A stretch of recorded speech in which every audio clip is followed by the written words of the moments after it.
The problem with teeth was not the teeth themselves, it was the shape of them. I had known this for some time, carrying it the way you carry a stone in your boot, aware of it with every step, but unable to stop long enough to deal with it properly. We had forged shafts. We had bored cylinders true enough to hold pressure. We had cut lead screws and scraped surfaces flat by the three-plate method until the oilstone marks bloomed even across the iron like frost on a window. Season by season, wall by wall, we had built our way through problems that should have been impossible in this place, with these hands, in this era. And yet here we stood, stopped at teeth. Not teeth in general. A toothed wheel is not a gear. That distinction sounds like a philosopher's quibble until you watch what happens when you load a crude tooth wheel against another crude tooth wheel under real torque. The teeth don't roll against each other the way they should. They catch, they scrape, they hammer each other at the point of contact, chipping and wearing and screaming with a sound that tells you, clearly and without ambiguity, that the machine is eating itself. I had seen it in the works twice already, once on the trip hammer drive, and once on the first attempt at a reduction stage for the water wheel, and both times we had backed away from the problem rather than solving it, routing power through other means, buying time. Time was running out. To build the heart of a machine, I told them, we need teeth that don't fight. We need the curve. We were gathered in the measuring room, the four of us who had become, over these seasons, the inner circle of what Iron Ridge was trying to become. Baktaho stood with his arms crossed, the way he always stood when he was listening hard, but wanted you to think he was merely tolerating you. Yunsorin had her record book open on the bench, brush ready, though she hadn't written anything yet. Choyoung sat on the edge of the work table, with her hands folded in her lap, which meant she was paying close attention. When Choyoung stilled her hands, she was thinking.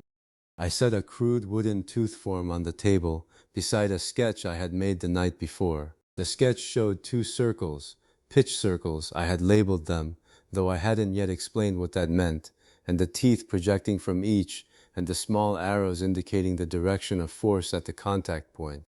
The difference between a machine that screams and dies and one that hums for 30 years is a curve too subtle for the eye to see. Sorin leaned over the sketch. She was the one who would want the precise language, the measurable definition. What curve? The involute. I said the word and felt, as I always did when I reached the true boundary of what I knew, the particular discomfort of a man standing at a door he cannot open. I understood the involute in the way you understand a principle from a textbook. I could describe it, I could explain why it worked. I could tell you that if you wrap a string around a cylinder and trace the path of the string's end as you unwind it, the curve you trace is an involute, and that teeth cut to this profile will roll against each other at the contact point rather than scraping, maintaining a constant velocity ratio, transferring power smoothly across the full arc of engagement. I knew all of that. What I did not know was the deep geometry, the mathematical machinery that would let you generate that curve precisely, tooth after tooth, identical on every wheel, at any scale, for any number of teeth. That was not engineering intuition. That was not process knowledge. That was pure mathematics, the kind that lives in a mind shaped for it from the beginning. I know the door, I said. I don't have the key. We need a machine that draws this curve, and a mind that truly speaks it. Choyoung looked up from her folded hands. There was no defensiveness in her expression, only the honest assessment of someone who has spent years learning exactly what her gift is and what it is not. Her gift was extraordinary, a sensitivity in her fingertips that could detect a deviation of a fraction of a hair's breadth, a feel for the living geometry of a curved surface that had saved us more times than I could count. She had corrected spindles by touch that Soren's gauges had not yet caught. She had shaped bearing surfaces that fit so well the oil between them barely had room to breathe. My hands judge it, she said. They can't draw it. Sorin set her brush down. It's a thinking problem, pure geometry, past both of us. She said it without shame, which was one of the things I had come to respect most about her. Sorin's entire discipline was the honest acknowledgement of what could and could not be measured, proved, recorded. She did not pretend to knowledge she lacked. I looked at the sketch. I looked at the crude tooth form. We could make everything an engine needed. We had the cylinder, or nearly. We had the piston. We had the valve work in progress. We had the means to cut a crankshaft, or would have once the boring bar was refined another degree. We had iron good enough, and bellows strong enough, and the forge hot enough.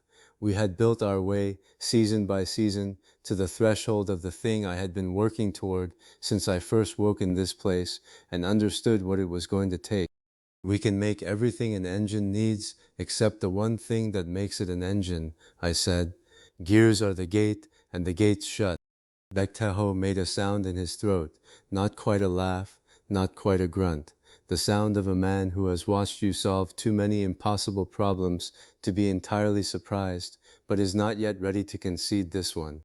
The path was the same path it had always been. Every wall we had hit in this place had the same shape, a problem that required both a machine and a mind, and we had neither, and we had to build one and find the other simultaneously. The lathe had required a treadle drive and a turner's instinct. The flat plates had required scrapers and a geometer's patience. The lead screw had required a threading tool and Soren's measurement discipline applied over weeks of iteration. The gear required a machine that could generate the involute curve mechanically, cutting it into metal through controlled motion rather than through a craftsman's hand, and it required someone who understood the underlying geometry well enough to set the machine's parameters correctly, to verify its output, to extend the method to new tooth counts and new modules as the engine's design demanded them. I was not that person. I had made my peace with that.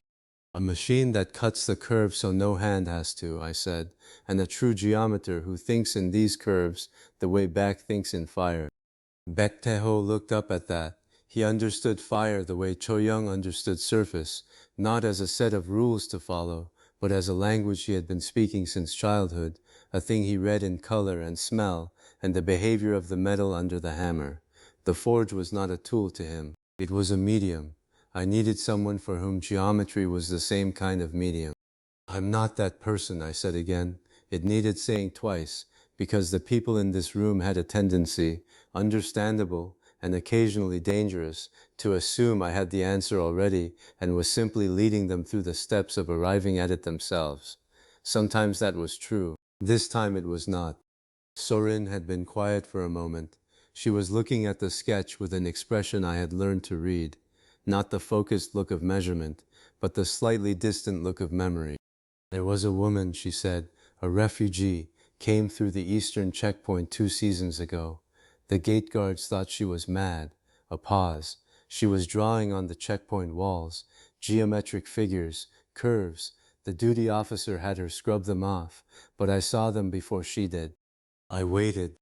Sacred temple geometry, Sorin said, the proportions used in the old mandate architecture, the load-bearing arches, the vault curves, the mandate died and they threw her knowledge out like the rest of us. She looked at me.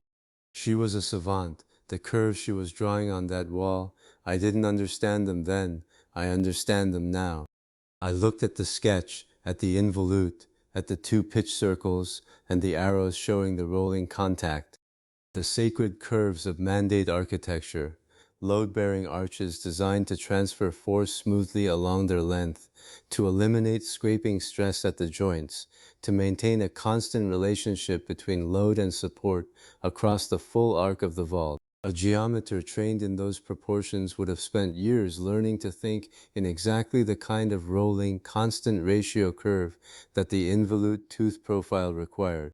Not because anyone had told her it applied to gears, no one in this world had ever built a true gear, but because the mathematics underneath was the same mathematics, the same door, approached from a different corridor.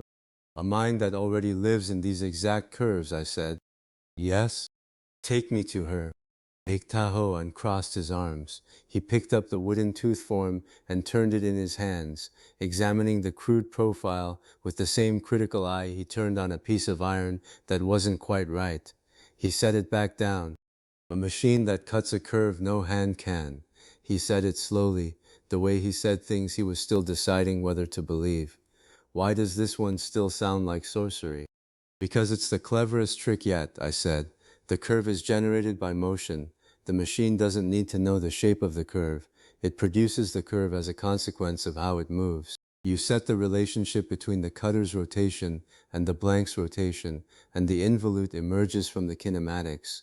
The geometry is in the mechanism, not in the hand. He looked at me for a long moment. Let's go build it, I said. 2 tracks then. The same 2 tracks it always was. Build the machine, find the mind. The gear-cutting machine, what I was already thinking of by its proper name, the Hobber, though I had not yet said that word aloud in this room, would need a cutter ground to a specific form, a blank holding arbor, and a drive arrangement that linked the rotation of the cutter to the indexing of the blank in a fixed ratio. The kinematics were not simple, the tolerances were not forgiving, but the principle was sound, and we had the scraping practice and the measuring discipline to chase the tolerances down. And somewhere in the refugee quarters east of the Vale's edge, a woman who had been drawing sacred geometry on a checkpoint wall was waiting to find out that her discarded knowledge was, in fact, the most valuable thing in Iron Ridge. Every season had its one hard problem. The first season it had been iron itself, getting metal out of the ground and into a form we could work. The second had been the lathe, the machine that made machines possible. The third had been flat surfaces and the 3-plate method, the foundation of all measurement. This season, the fourth, the problem was the gear, and beyond the gear, not far now, close enough that I could feel the shape of it the way you feel a room's dimensions in the dark, the engine. Crack the gear, and the engine was nearly in reach, the machine and the mind. Build one, find the other. I rolled the sketch and tucked it under my arm. Outside, the Vale sat over Iron Ridge in its pale, diminished dome, a little thinner than it had been last season, a little more translucent at the edges where the mandate was bleeding away. I had stopped looking at it the way I used to, with the particular dread of a man watching a countdown. I looked at it now the way I looked at a tolerance stack, as a number that was getting smaller, that told me how much work remained, that did not care about my feelings on the matter. The involute is not carved. That was the first thing I had to make them understand. Stand at a workbench and try to cut a gear tooth by hand.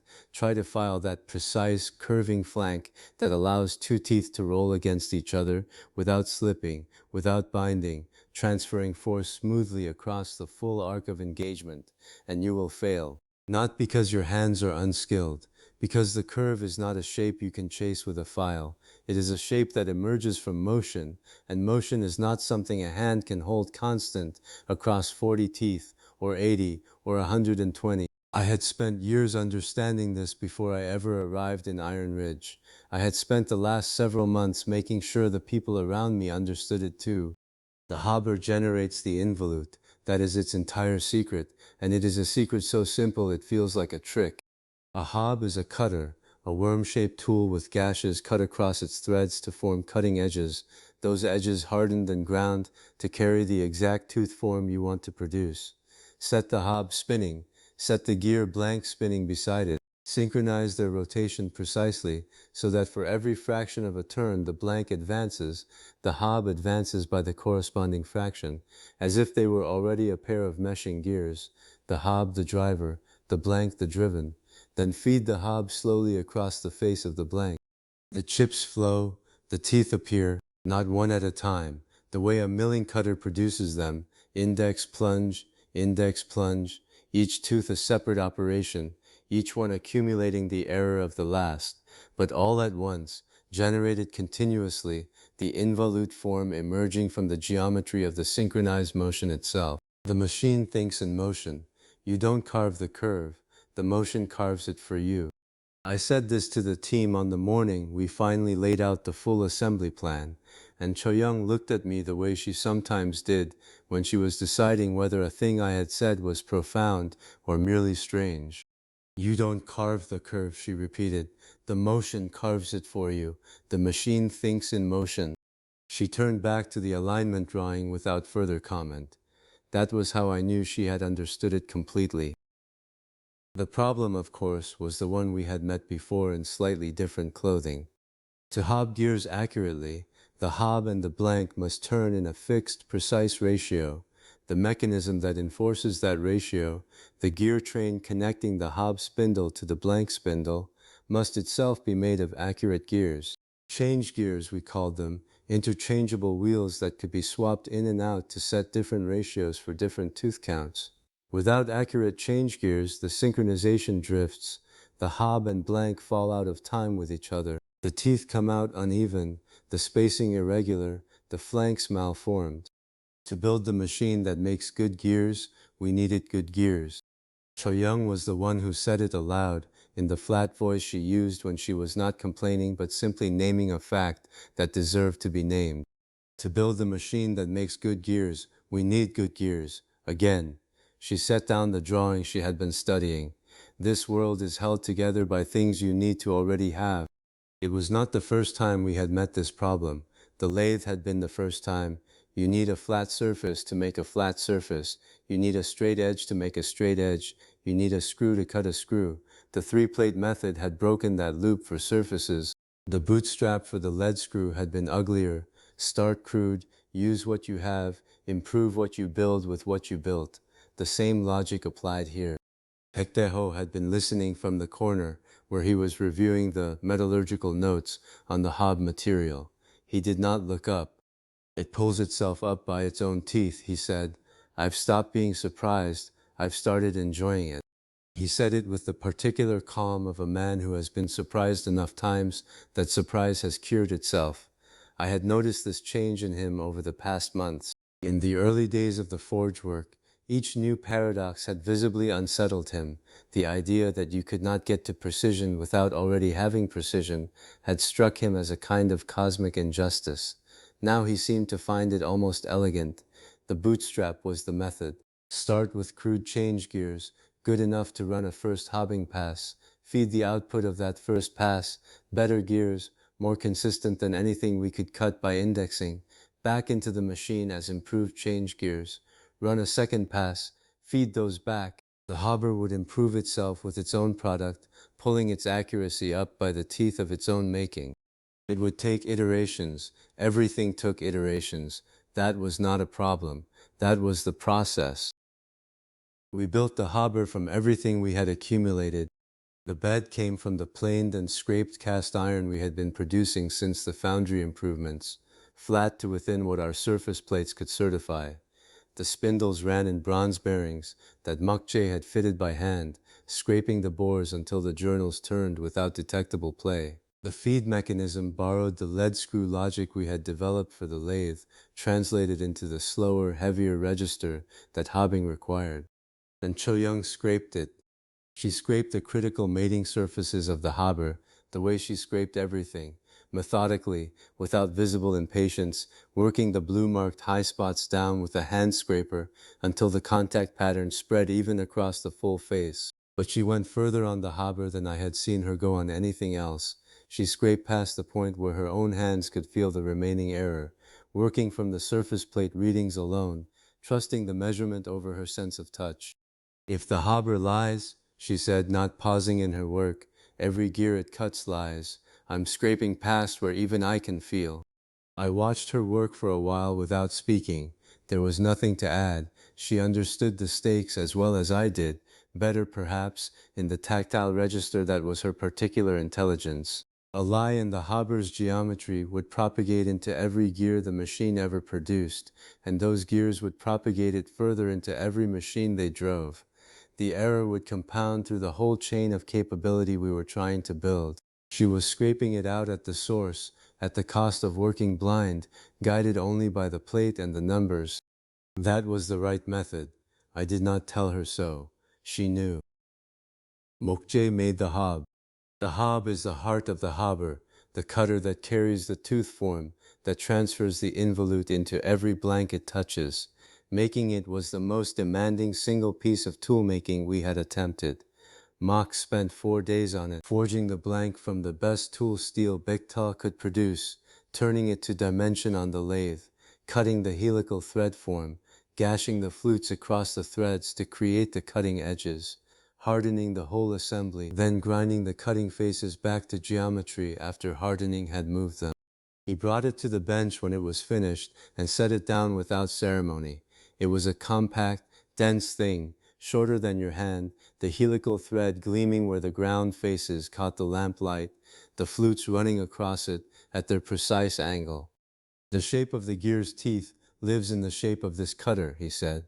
He looked at it for a moment. No pressure, only every machine will ever build. He said it dryly, but he did not pick it up again carelessly. He wrapped it in oiled cloth and set it in the fitted case he had made for it. The first hobbing run was on a blank we had turned from the best iron we had, a wheel perhaps 2 handspans across, face true on the lathe, bored to fit the arbor. We mounted it on the hobber, set the change gears for the tooth count we wanted, checked the hob engagement angle, and started the machine. The hob turned, the blank turned with it, driven through the change gear train, the two motions locked together in their prescribed ratio. The hob fed slowly across the face of the blank. Chips, fine, bright curls of iron, flowed away from the cutting zone and fell to the tray below. Mokche stood at the side of the machine and watched. He did not speak. His expression was the one he wore when he was seeing something he had not seen before, and was not yet ready to name. Later, when I asked him what he had been thinking, he was quiet for a moment. "It's like watching the machine dream the gear into being," he said. I understood what he meant, even though it was not the kind of language I would have used. The teeth were not being made one at a time, each a separate act of will. They were emerging all at once from the continuous motion, as if the gear had always existed inside the blank, and the hob was simply revealing it. The form was in the synchronized motion, not in any single cut. When the run finished and we lifted the blank from the arbor, the teeth were there, 40 of them, running clean around the circumference, the involute flanks catching the light in their characteristic curve. Yun So-rin measured them. She had been waiting for this. She had her gauges laid out on the inspection bench before the blank had finished cooling. The tooth thickness gauge, the span measurement wires, the comparator she had been calibrating for this specific purpose. She worked through the blank methodically, measuring each tooth, recording each number in the log she kept for every critical component that passed through the workshop. When she was done, she stood back and looked at the numbers. "Every tooth identical," she said, "which no hand can do." She paused. I waited. "There's still error, but now I can measure exactly how small, and how to chase it." The error was real. The change gears we had used for this first run were the best we had been able to produce by indexing.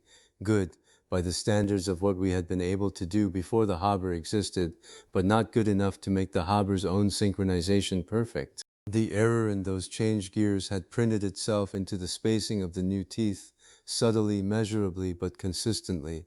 Every tooth was wrong by the same amount in the same direction, which meant the error was systematic, which meant it could be corrected. "Feed these gears back in and cut the next truer," I said. "The Hobber will perfect itself." Sudden was already writing in her log. She nodded without looking up.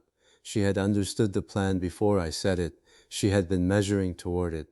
What she had now was not just a gear, it was a quantified error, a known deviation with a known cause, and a clear path to eliminating it in the next iteration. That was what measurement gave you. Not the comfort of thinking you were right, but the precision of knowing exactly how wrong you were and in which direction.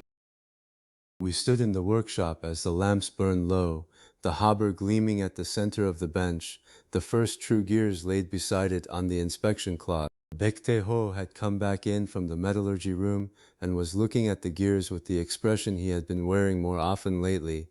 Not quite satisfaction, but something adjacent to it. The look of a man who has watched enough impossible things become possible that he has revised his estimate of what is possible. There was still a wall ahead of us. I had been thinking about it all day, through the scraping and the hob grinding, and the first run, and the measurement. The Hobber was built, the bootstrap was running. The gears would improve with each iteration, and the machines those gears drove would improve with them.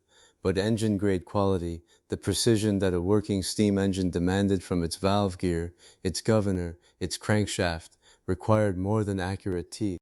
It required the ability to calculate gear trains for any ratio, to lay out compound trains that could drive a governor spindle at exactly the right fraction of the engine speed, to design the tooth geometry for specific load and speed conditions.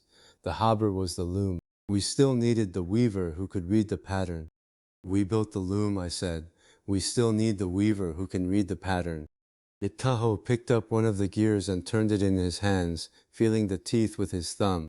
Now we just need this mad geometer to be everything Sorin hopes, he said. I thought about what Sorin had told me about the woman she had in mind, the one she had been trying to bring to the workshop for the past month, who apparently thought in gear ratios the way other people thought in words, who had been calculating compound trains in her head for purposes that had never had any practical application, because no one around her had ever built anything that needed them. Mad was one word for it. It was not the word I would have chosen. If she really thinks in these curves, I said, she's not mad. She's been waiting for a world that needs what she knows. Beateho set the gear back down on the inspection cloth, carefully, teeth up. Outside, the veil cast its pale light across the ridge, thinner than it had been a year ago. I could see that even without measuring it, though Sarin measured it too, logged it in the same careful hand she used for tooth thickness and surface flatness. The dome of light that had protected Iron Ridge for generations was failing by increments, and the only answer we had was to build fast enough that when it was gone, what we had built would stand in its place. The Hobber sat on its bench, first gears beside it, waiting for the next iteration. The bootstrap was running. A woman was drawing in the dirt outside the eastern gatehouse when Serene found her. Not scratching idle marks the way a bored traveler might, not tracing the meaningless loops of someone whose mind had come loose from its moorings, though that was what the gatehouse guards had decided, and what the small knot of onlookers had decided, and what the woman's fraying robes and matted hair seemed to confirm. She was on her knees in the packed earth of the road, one finger moving with the unhurried precision of a calligrapher, laying down a curve that swept outward from a center point in a long, controlled spiral, then another. Then a third, offset from the first by some interval that was not random, not approximate, but exact in the way that only a mind holding a number can make a hand exact. Sorin stopped walking. The woman did not look up.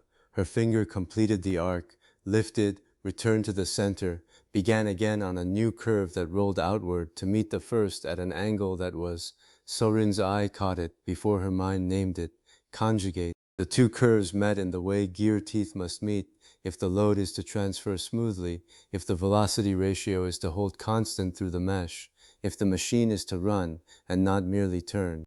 The ratio's wrong, the woman said to the dirt. Her voice was not distressed, exactly, but it had the quality of someone who has been saying the same true thing for a long time to people who could not hear it. If the pitch circles here, the curve must roll to there. Why can no one see it? She drew the pitch circle with one swift motion. She was right.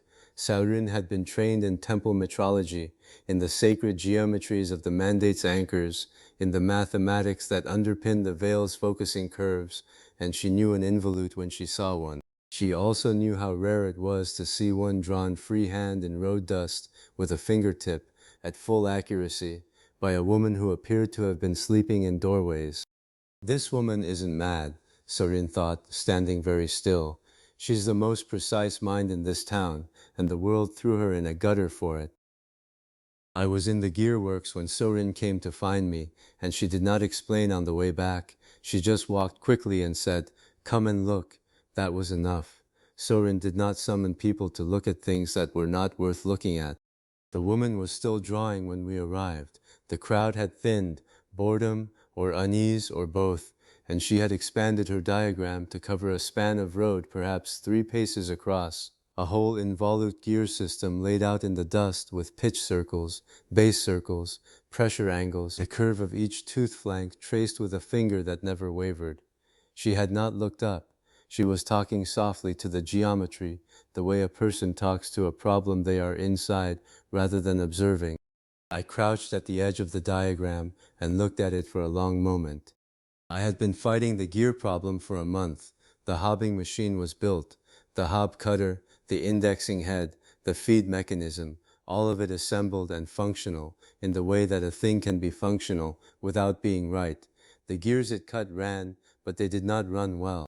The tooth profiles were close to involute, but not truly involute, and in a low-speed cartwheel, that gap between close and true is noise and wear, but in an engine, it is the difference between a machine and a collection of parts destroying each other. I had the geometry in my head in the rough form that an engineer carries it: pressure angle, module, base circle radius.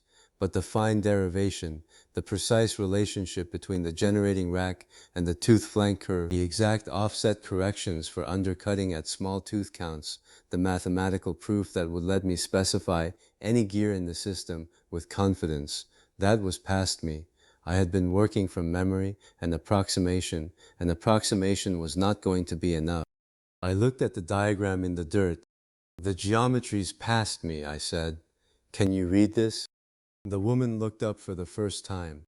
Her eyes were the eyes of someone who had been somewhere very far away and had just been handed a rope back. They focused on the drawing I had unrolled, a rough sketch of the gear train I needed, tooth counts, approximate module, the transmission ratios the engine would require, and the distance in them collapsed into something sharp and present and entirely awake. "You cut the sacred curves into steel," she said. Her voice had changed. The muttering quality was gone. "The temple worshipped these, and you put them to work." She stood up. She was taller than I had expected. "Give me chalk right now." Her name was Pyo In-ha. She had been a geometer at the Eastern Anchor Temple. Not a ceremonial role, not a title given to someone who could copy diagrams, but a working position, a mathematician who calculated the focusing curves of the mandate's anchors, who derived the sacred geometries that concentrated the veil's power at each node. The curves she had spent her life on were involutes, epicycloids, the same families of curves that govern how gear teeth meet and roll and transfer force without slipping. The temple had called them sacred. She had called them beautiful and also true, which is a different thing. When the mandate began to fail, when the anchors went dark one by one and the sacred geometry became, as she put it, decoration for a corpse, the temple had cast her out. Not cruelly, perhaps. Simply, the work was done, the knowledge was no longer needed, the geometer had no function. She had been drawing in the dirt ever since, because the curves did not stop being true simply because no one needed them, and someone should draw them, even if it was no one. "They told me my life's work was decoration for a corpse," she said, later, when there was time for later. "So I draw the curves in the dirt. Someone should, even if it's no one." That was the only time I heard anything like bitterness in her voice. And it was not quite bitterness. It was the tone of a person reporting a fact that happens to be painful, the way you report a measurement that came out wrong. But that was later. In the moment she had chalk, and she had a wall. The wall of the gear works was whitewashed plaster, and within an hour of Pyo-in-ha receiving a stick of chalk it was covered. Not covered the way a student covers a wall, with false starts and corrections and the visible evidence of thinking toward. Covered the way a river covers a floodplain, completely, inevitably, as though the wall had been waiting for exactly this. She worked from the center outward, establishing the base circle first, then the pitch circle, then the pressure angle. 20 degrees, she said, without looking up, because 20 degrees was correct for this application, and she would explain why, if I wanted the proof. And then the involute itself, the curve generated by unwrapping a taut string from the base circle, which is the only curve that satisfies the fundamental law of gearing, which states that the common normal to the tooth profiles at the point of contact must always pass through the pitch point, which is why the velocity ratio holds constant, which is why the load transfers smoothly, which is why the engine does not shake itself apart. She said all of this while drawing, not lecturing, thinking aloud, the way a person thinks when they are finally in a room where thinking aloud is permitted. "It's the same as the anchor's focusing curve," she said, her chalk moving without pause. "I always knew it was too beautiful to only be for magic." She sang a little while she worked, not a song with words, a kind of rhythmic humming that tracked the mathematics, that rose when the curve accelerated, and steadied when it held a constant rate of change. It was not a performance. She was not aware she was doing it. It was simply what happened when Pyo Yun-ha was given a problem that was worthy of her. I stood back and watched and understood, in the particular way you understand something when you see it happen rather than being told about it, that the gear problem was solved. Sorin arrived in the afternoon, drawn by some instinct or by a message I had not sent. She stood in the doorway of the gearworks and looked at the wall and then at Pyunha, and something passed between the two women that I did not entirely follow but recognized in outline. Two people who had been trained in the same tradition, who had been discarded by that tradition for the same reason, that the tradition had died and left them holding knowledge it no longer needed, recognizing each other across a chalked wall. Two temple girls the mandate spat out, Pyo said, without turning from the wall, building its replacement with the mathematics it discarded. The irony is almost a proof of something. Sorin did not answer immediately.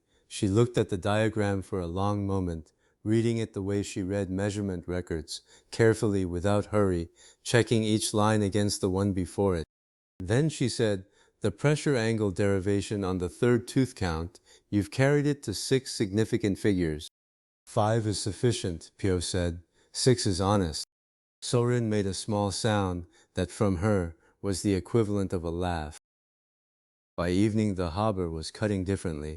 Not because the machine had changed. The hob cutter, the indexing head, the feed screw, all of it was the same iron and wood and leather it had been that morning.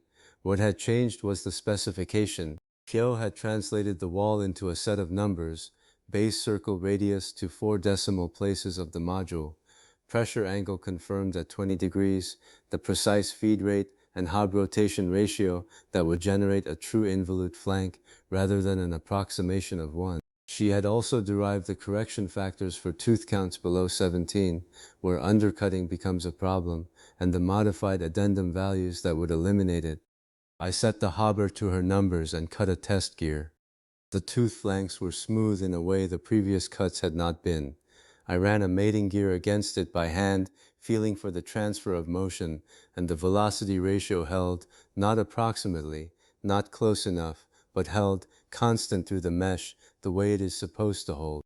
Transmissions, differentials, valve timing, the engine, I had known in the abstract that all of these were reachable once the gear problem was solved. Standing in the gear works with a correctly cut gear in my hand, I felt the distance to them collapse from theoretical to merely difficult. "The curve doesn't lie," Pyo said, from where she was cleaning chalk from her hands with a rag. "It has never lied. People just stopped listening to it." "Any gear an engine needs, we can cut now," I said, and cut it again the same. The gates opened. Young came in the next morning, as she always did, to check the previous day's cuts. She was 14 and had been with the work since the beginning, one of the orphan master's charges, who had turned out to have hands that knew metal the way some people know music, by feel, by the subtle wrongness of a surface that is not quite right. She picked up the test gear, turned it, ran her thumb along the tooth flanks, and then held it up to the light and rolled it against the mating gear with the slow attention of someone reading a text. "This tooth's proud," she said, touching one flank. "Carries too early into the mesh." Pyonha, who had been sitting at the workbench with a fresh sheet of paper and a brush, looked up. "Show me," she said. Chalyung showed her, not in words but by demonstrating the motion, the point in the mesh cycle where the load transferred too abruptly, the slight hesitation that followed it. Her hands were precise in a way that had nothing to do with calculation and everything to do with accumulated contact with material. Hyona watched with an expression I had not seen on her face before, not the focused intensity of the wall drawing, not the distant quality of the road, something warmer. "You felt what I'd have needed an hour to calculate," she said. "Marvelous child, show me where your fingers say it's wrong, I'll show you the number that proves you right." Chayoung blinked, unused to being called marvelous by anyone. Then she showed Pyo the tooth again, and Pyo went back to her paper, and the two of them worked through the correction together, the girl's hands and the geometer's numbers converging on the same answer from opposite directions. I watched them for a moment and then went back to the Hobber. There was nothing useful I could add. The problem that remained was hardening. Gears cut to true involute geometry are soft. Soft gears wear. An engine's gear train runs under load, at speed, for thousands of cycles, and a soft tooth will round off at the tip, will pit at the pitch circle, will eventually fail. The gears had to be case hardened, packed in carbonaceous material, and heated to drive carbon into the surface, then quenched to lock it there. And case hardening, as any smith knows, warps the workpiece. The heat moves the metal. A gear that was true before hardening will not be true after. I had been thinking about this problem since before Pyo arrived. I had not found a clean answer. Pyo found it in an afternoon.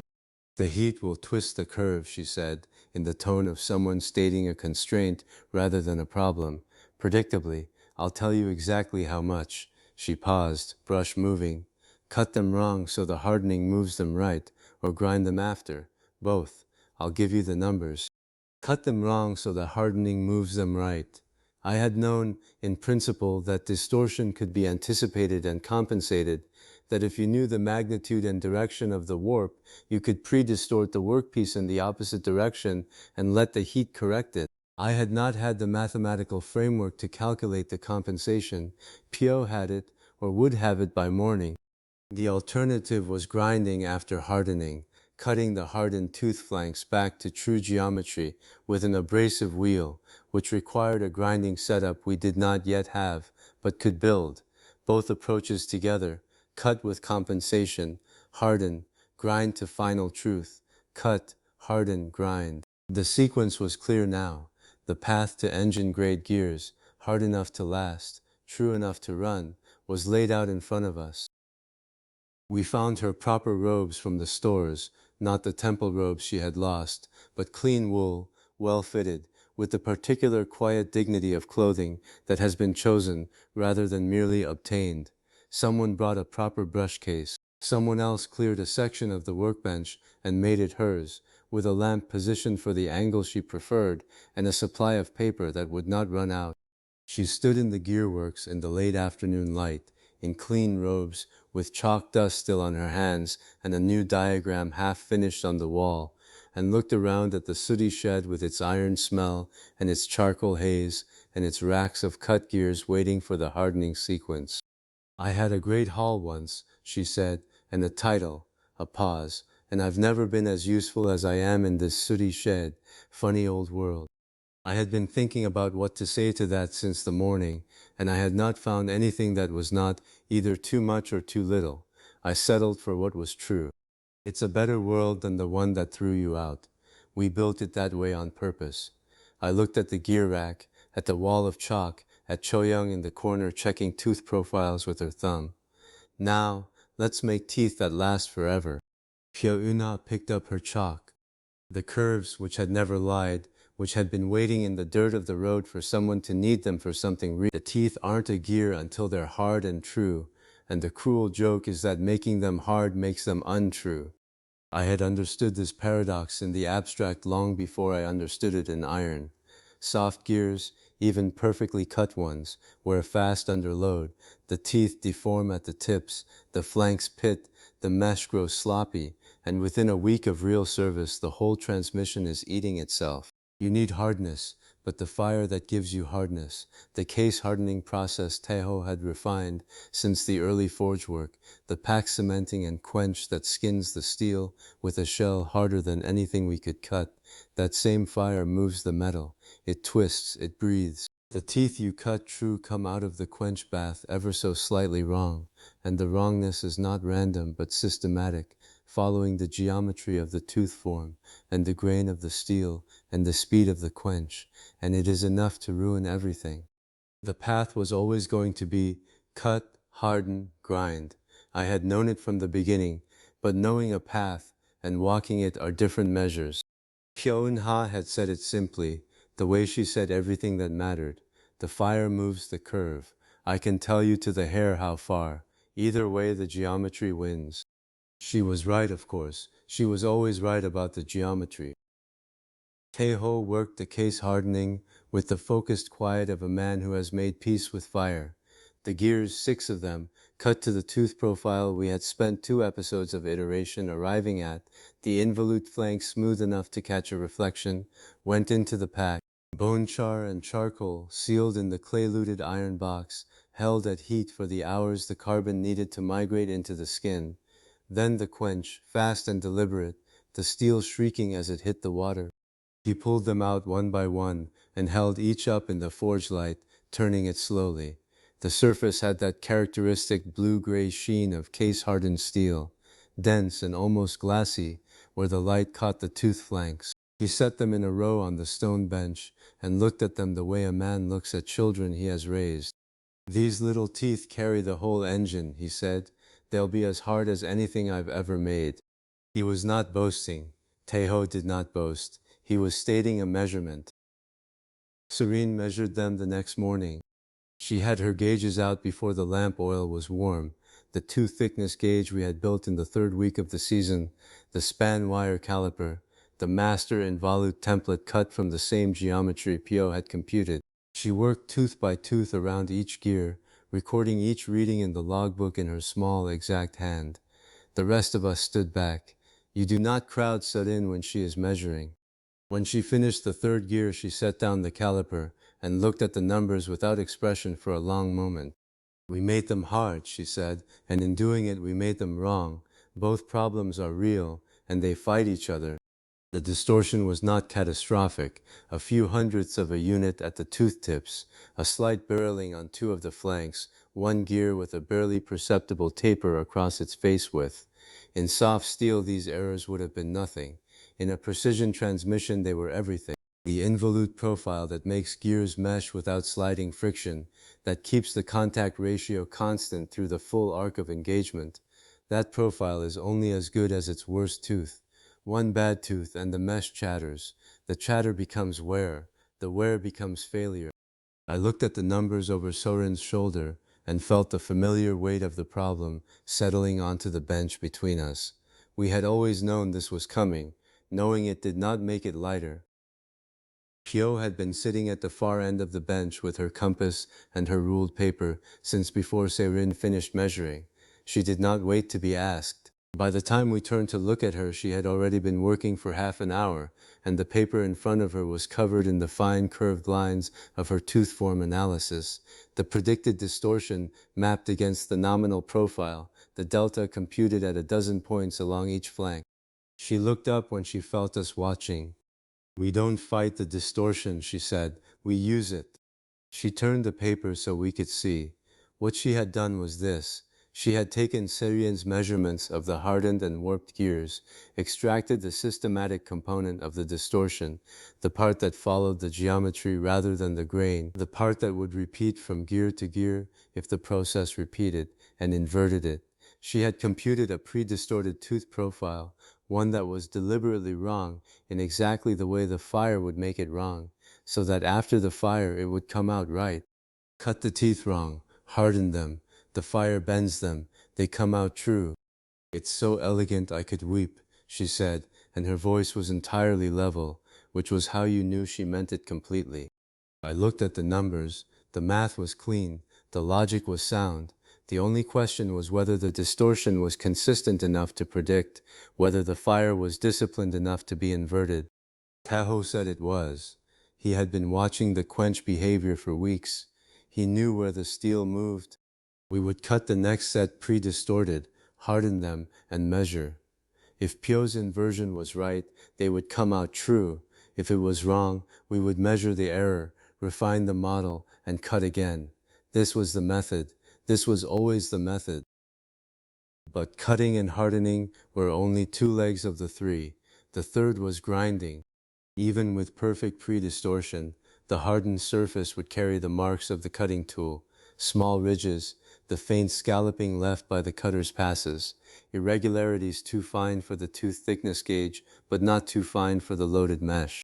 Under engine loads, those surface irregularities become stress concentrations. Stress concentrations become cracks. You cannot leave a hardened gear tooth in the as hardened state and call it engine grade. You must grind it true. The problem is that hardened steel, laughs at a cutting tool. The same hardness that will let the gear survive 30 years of service will turn a steel cutter's edge in minutes. You cannot cut hardened steel with steel. You grind it with stone, with a wheel of bonded abrasive that wears the surface away one grain at a time, patient and merciless, controlled by a hand that can feel what the eye cannot see. We had built the gear grinder in the 6th week of the season. It was a treadle-driven machine, the wheel mounted on a hardened shaft, running in bronze bearings, the gear blank held in a dividing fixture that indexed it one tooth at a time with a spring-loaded pin. The wheel itself was our own manufacture, a bonded wheel, grit and clay, fired to a hardness we had arrived at by trial. Too soft, and the wheel wore faster than the gear. Too hard, and it glazed and stopped cutting. Chayoung had been at the grinder since the day we finished building it. She was not a large person. She had been one of Unha's orphans, one of the children the temple had taken in and then discarded when they proved inconvenient, which in Chaoyoung's case had meant the moment her teachers realized that her particular kind of intelligence did not fit the temple's particular kind of instruction. She thought with her hands. She learned by touching. She could not recite a sutra to save her life, but she could feel the difference between two surfaces that a gauge would call identical. The grinder had recognized her, or she had recognized it. I was never sure which direction the recognition ran.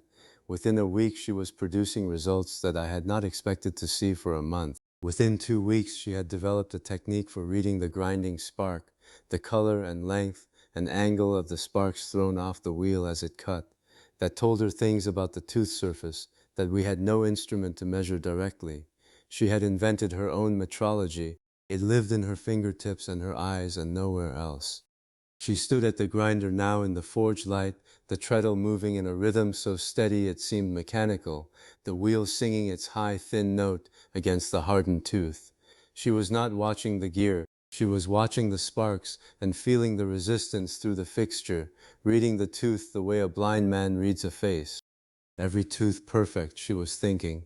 I could see it in the set of her shoulders, the slight forward lean, the way her free hand hovered near the tooth she had just finished, not quite touching, the wheel and my fingers agreeing on a truth finer than anyone can see. This is the best thing in the world, and it's mine. She had been the finest precision craftsman in the kingdom for some time. She was only now beginning to know it. The first engine-grade gear came off the fixture in the late afternoon when the light through the workshop's high window had gone the color of old bronze. So-rin measured it immediately, working through the full inspection sequence: tooth thickness, involute profile, lead, run-out, surface finish assessed by the drag of a fingernail across the flank.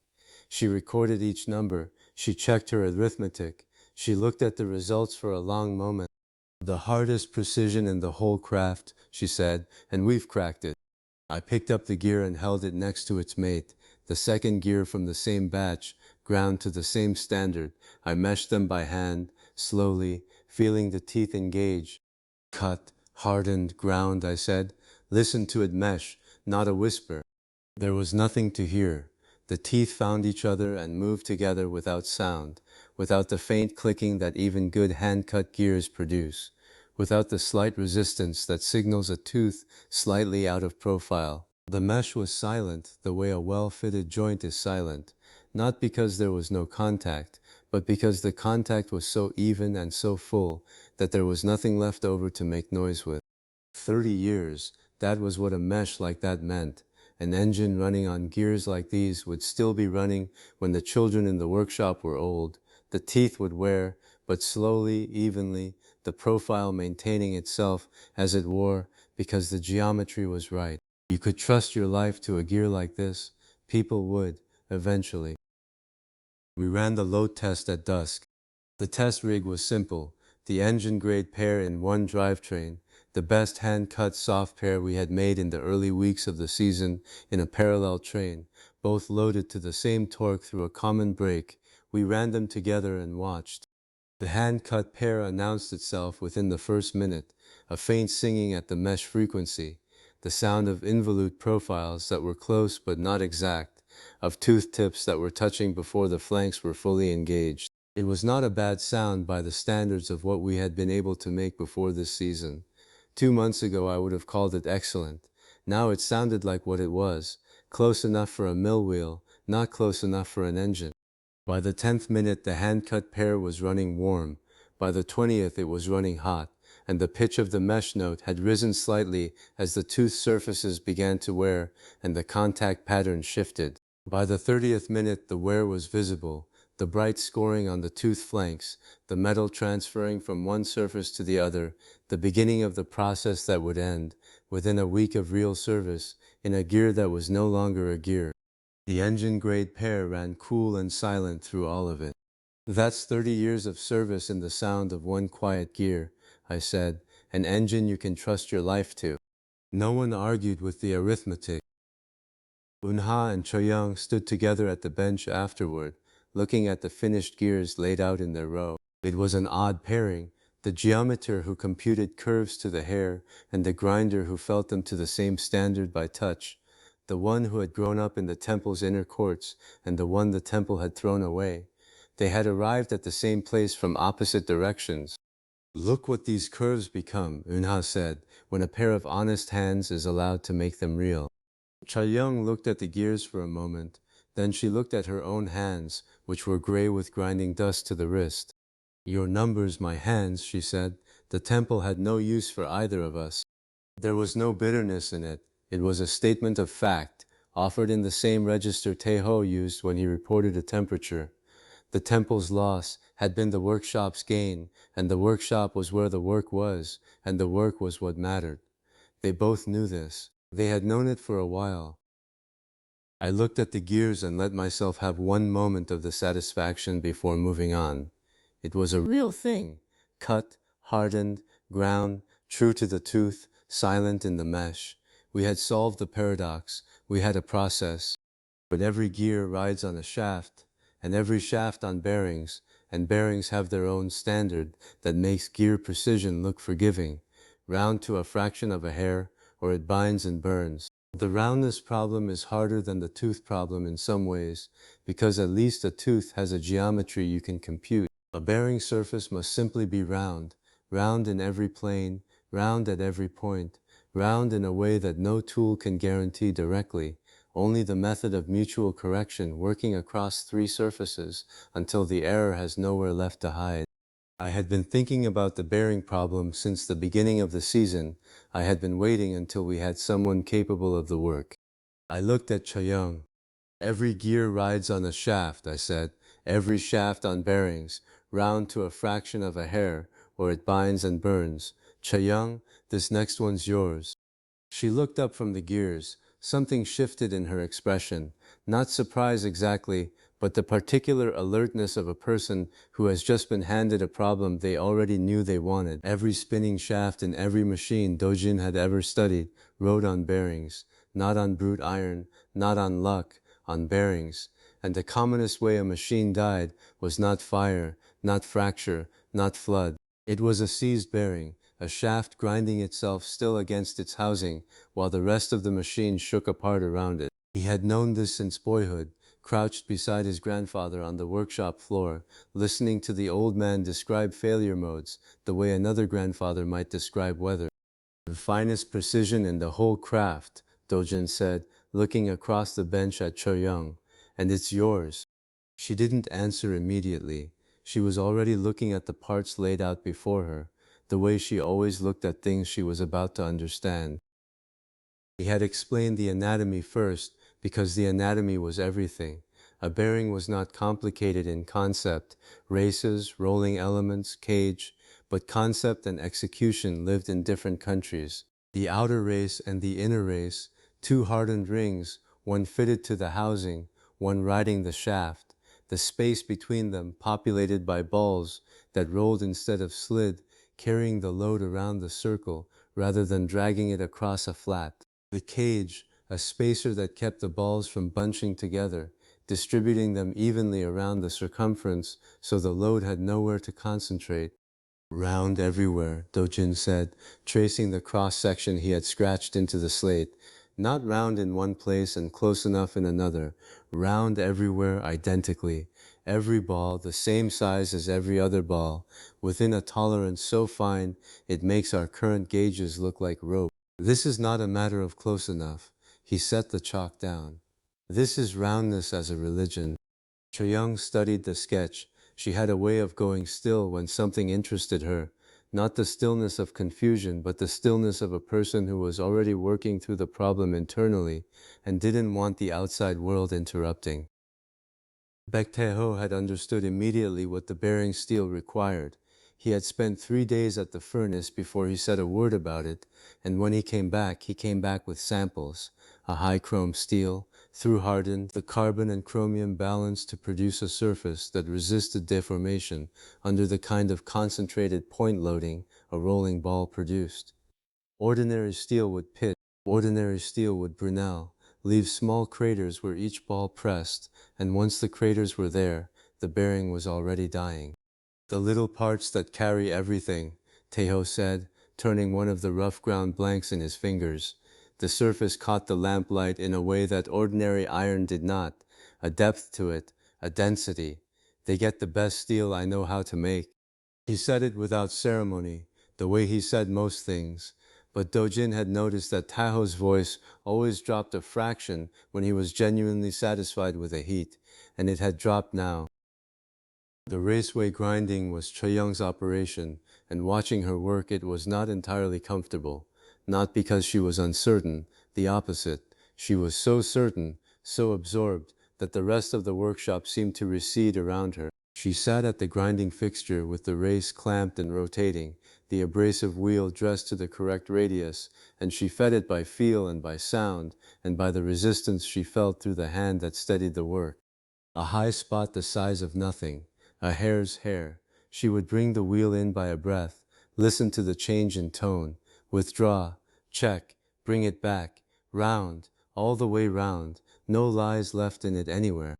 That was what the operation demanded, the elimination of every lie the metal told about its own shape. Every deviation from true round was a lie, and the raceway had to be emptied of them. A fraction of a hair's breadth was the target, not because Do-jin had set that number arbitrarily, but because the geometry of rolling contact was unforgiving. A high spot that size, on a surface moving under load, would generate heat. Heat would generate wear would generate more heat. The machine would begin to die from the inside, quietly, before anyone knew to look. Choyoung ground until the surface told her it was done. Then she checked it, and ground again where it wasn't, and checked again. The lamp burned lower. She didn't notice. The balls were a separate problem. Taeho had cast and rough ground the blanks. The final grinding and sorting fell to the whole team. The target was a matched set, every ball in a given bearing within a 10,000th of the same diameter as every other, not close, matched. A bearing that received unmatched balls was a bearing that loaded unevenly, and a bearing that loaded unevenly was a bearing that failed at the most loaded element first, then cascaded. Yoon So-rin ran the sorting with her usual precision and her usual dissatisfaction with imprecision in others. She had a gauge block stack and a comparator and a patience for repetition that Do-jin had come to rely on entirely. A bearing gets a matched set, she said, setting aside a ball that had failed the tolerance, or it gets nothing. Fiona was working on the cage geometry at the adjacent bench, the spacing calculation, the number of balls, the cage pocket dimensions that would hold each ball free to rotate without pinching it. The cage was easy to underestimate. A cage that gripped the balls even slightly would drag on them, add friction, generate heat, defeat the whole purpose. The cage spaces them equal, Pyo said, without looking up from the calculation, so the load shares around. Equality, even in steel. She said it lightly, but she meant it precisely. The load sharing was not a philosophical nicety, it was the mechanism by which the bearing survived. Distribute the load across all the balls, and each ball carried a fraction, concentrated on 2 or 3, and those 2 or 3 failed, and the bearing failed, and the shaft seized, and the machine died. The assembly took place in the late afternoon, when the forge had cooled enough that the air in the workshop was merely warm rather than stifling. Chaeyoung pressed the inner race onto its mandrel. Sudin brought the sorted balls in their tray. Pyo fitted the cage. The outer race went on last, pressed carefully, square, no cocking. The whole works gathered around the bench. Mokje had stopped what he was doing without being asked. Even Taho had drifted over, arms crossed, watching. Chaeyoung held the assembled bearing in both hands. It was small, smaller than it seemed like it should be, given everything that had gone into it. A ring of steel no wider than 3 fingers, the cage visible through the gap between the races, the balls nested in their pockets. Everything we know, she said, in one little ring. She looked at Do-jin. Then she looked at the bearing. Spin it, I can't look. A pause. No, I can't not look. Spin it. Do-jin set the inner race on the mandrel pin and gave it a flick with 2 fingers. The bearing spun. It kept spinning. That was the thing. It kept spinning, and it made almost no sound. A whisper, less than a whisper, the faintest suggestion of motion, rather than any actual noise. And it did not slow the way a rough bearing slowed, with that characteristic drag and wobble that meant something was wrong inside. It ran true. It ran free. The outer race stayed still, and the inner race turned, and the balls rolled between them in their cage pockets. And the whole assembly did exactly what a bearing was supposed to do, which was to make rotation nearly effortless. Chaeyoung made a sound that was not quite a word. Sorin brought the inspection gauge and checked the runout, the deviation from true round in the running races, and checked the radial play, and checked the axial play, and went through the full inspection sequence without saying anything, which was its own kind of answer. It passed. Chaeyoung's voice cracked on the word. She grabbed the bearing back from the mandrel and held it up toward the lamp and spun it again with her thumb and watched it go. I made a true bearing. Mukje had both fists at his sides. There's no sound. It'll spin forever. We did it. The workshop was briefly loud in a way it almost never was. Even Taeho uncrossed his arms. Do-jin let it run. He watched Choyoung's face while she watched the bearing spin, and he thought about the first time he had seen her, a girl from the market square, barefoot, dismissed by everyone who looked at her, with a sense for curve and ratio that she had never been taught and couldn't entirely explain. He had known then that she would end up here, or somewhere like here. He hadn't known it would be this. Every machine dies of a seized bearing, he said, when the noise had settled, and you just beat it, the finest thing in the works, and it's yours. Chaeyoung looked at the bearing still spinning in her palm. When she spoke, her voice was quieter than it had been a moment ago, not subdued but settled, certain. The rat from the market square makes the truest part in the kingdom. She said it without bitterness and without performance. She said it as a fact, because it was one. The celebration lasted until Yoon So-rin spoke again, which was not very long. She had been standing at her comparator since the inspection, running the numbers, and her expression had shifted into the particular arrangement it took on when the numbers were telling her something she didn't like. It's better than my numbers go, she said. The workshop went quiet. We made it by her touch. I can't prove it, and I can't teach it. The silence that followed was a different kind of silence than the one before.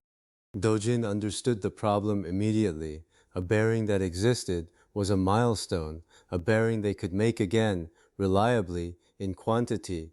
That was a manufacturing process, and the manufacturing process required that every critical dimension be measurable, recordable, repeatable. If the raceway roundness was finer than their finest gauge could resolve, then what Choyoung had done was produce a miracle, not a method. Miracles were not scalable. Hyun-ha set her pencil down and looked at the bearing, still spinning slowly in Choyoung's palm. Then the question is how we measure finer than we can measure, she said. Tomorrow we go down through the floor. They left the bearing spinning on its mandrel that night, pinned upright in a wooden stand Mukje had knocked together from scrap. It was still turning when Do-jin banked the forge and trimmed the lamps. The whisper of it was almost inaudible. He had to stop moving and hold his breath to hear it at all. He stood there for a moment, in the near dark, watching the faint shimmer of the cage through the gap between the races. To make 1,000, they would have to push the measure itself finer. They would have to descend below the floor of what their current instruments could resolve, build new gauges, calibrate new standards, establish a new bottom to the metrology chain. It was the same problem they had faced at every level of the bootstrap. You could not make a thing more precise than your ability to measure it, and your ability to measure it was bounded by the precision of the instruments you had made before. Each level of the chain enabled the next. There was no shortcut through. And then, past that, past the metrology problem, past the matched sets, and the raceway grinding, and the cage geometry, and the through-hardened steel, past all of it, the engine waited, the spinning heart that would burn and breathe and drive the whole apparatus forward. The shafts that would need to spin free, sustained by bearings exactly like this one, for hours and days and years without ceasing. The bearing turned in the dark. The veil outside the workshop shed its pale, guttering question had no clean answer, and that was what made it interesting. Yun So-rin set her finest caliper on the bench and looked at it the way a person looks at a tool that has just refused to work. My own rule, she said. If you cannot measure it, you cannot make it. Broken by my own apprentice. Do-jin had been expecting this conversation for 3 days. He had watched her circle the problem the way water circles a drain, methodical, patient, increasingly aware that the center was not where she had thought. We've hit its edge, he said.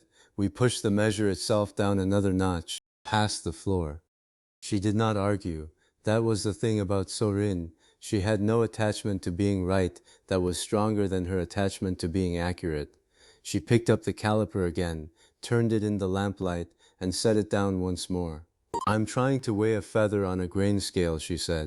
I need a finer link, and I don't yet know how to forge one. That was the metrology frontier in a single sentence. The calibration chain, the sequence of standards against which all other measurements were checked, had a floor, and they had reached it. Below that floor, Chayoung's fingers had already gone. The bearings she had ground were finer than anything the chain could currently confirm, which meant that what her hands knew was, for the moment, formally unknowable. A truth without a record is a rumor. So-rin could not certify what she could not measure, and what she could not certify could not be repeated by anyone who did not share Chayoung's particular education of touch. That was the problem. That was the whole problem. Chayoung was already at the grinding bench when Do-jin came to find her, working a master gauge block against the lapping plate with the slow, circular patience of someone who understood that speed was the enemy of flat. She had been at it since before first light. The block caught the oil lamp glow and threw it back in a way that ordinary iron does not, a surface so flat that light has nowhere to scatter. I can grind the standard finer than I can grind a part, she said, not looking up, then measure the part against the standard. It was the correct insight, stated without ceremony, the way correct insights usually are. The gauge block she was making would become the new bottom of the calibration chain, a reference surface ground to a tolerance finer than the bearing races themselves, so that the bearing races could be checked against something that was, by definition, truer than they were. Ringing would do the rest. Two lapped surfaces pressed together with a slight sliding motion, the oil film squeezed out until the blocks adhered by molecular contact alone, the gap between them effectively zero. If you could ring them, they were flat enough. If they would not ring, they were not. Do-jin watched her work and said nothing. There are moments in a workshop when speaking would be a kind of vandalism. Hyo-eun-ha arrived at mid-morning with a shallow wooden box under one arm and the expression of someone who has been waiting for the right moment to introduce an idea they have been carrying for some time. She set the box on the clear end of the bench and lifted the lid. Inside, nested in cloth, was a pair of optically worked glass plates, salvaged from her years at the Temple Observatory, ground flat by a method that had nothing to do with iron or abrasive paste, and everything to do with patience and the geometry of three-plate lapping. She held one plate up to the lamp. Light is ruled finer than any hand can grind, she said. I measured stars this way once, now I measure a bearing, the same beautiful light. The principle was old, older than any of them, older than the observatory where Pyo had learned it, When a slightly convex surface is pressed against a reference flat and illuminated, the thin air gap between them creates interference bands, dark and bright fringes that map the deviation from true flatness with a precision that no mechanical instrument of their current making could approach. Each fringe represented a gap of roughly half a wavelength of light. The bands did not care about the skill of the person reading them. They did not care about anything. They simply were. So-rin leaned over the plate and studied the fringes in silence. Do-jin counted them from the side. Pyo watched them both with the particular stillness of someone who already knows the answer and is waiting for others to arrive at it. The fringes agreed with Choyoung's fingers. Not approximately, not within a margin that required generous interpretation, they agreed. Choyoung looked at the reading for a long moment, then looked at her own hands, then back at the plate. The light bands and my fingers say the same thing now, she said. Her voice was level, but something underneath it was not quite level. I always knew it was really there. She paused. That feels like being believed.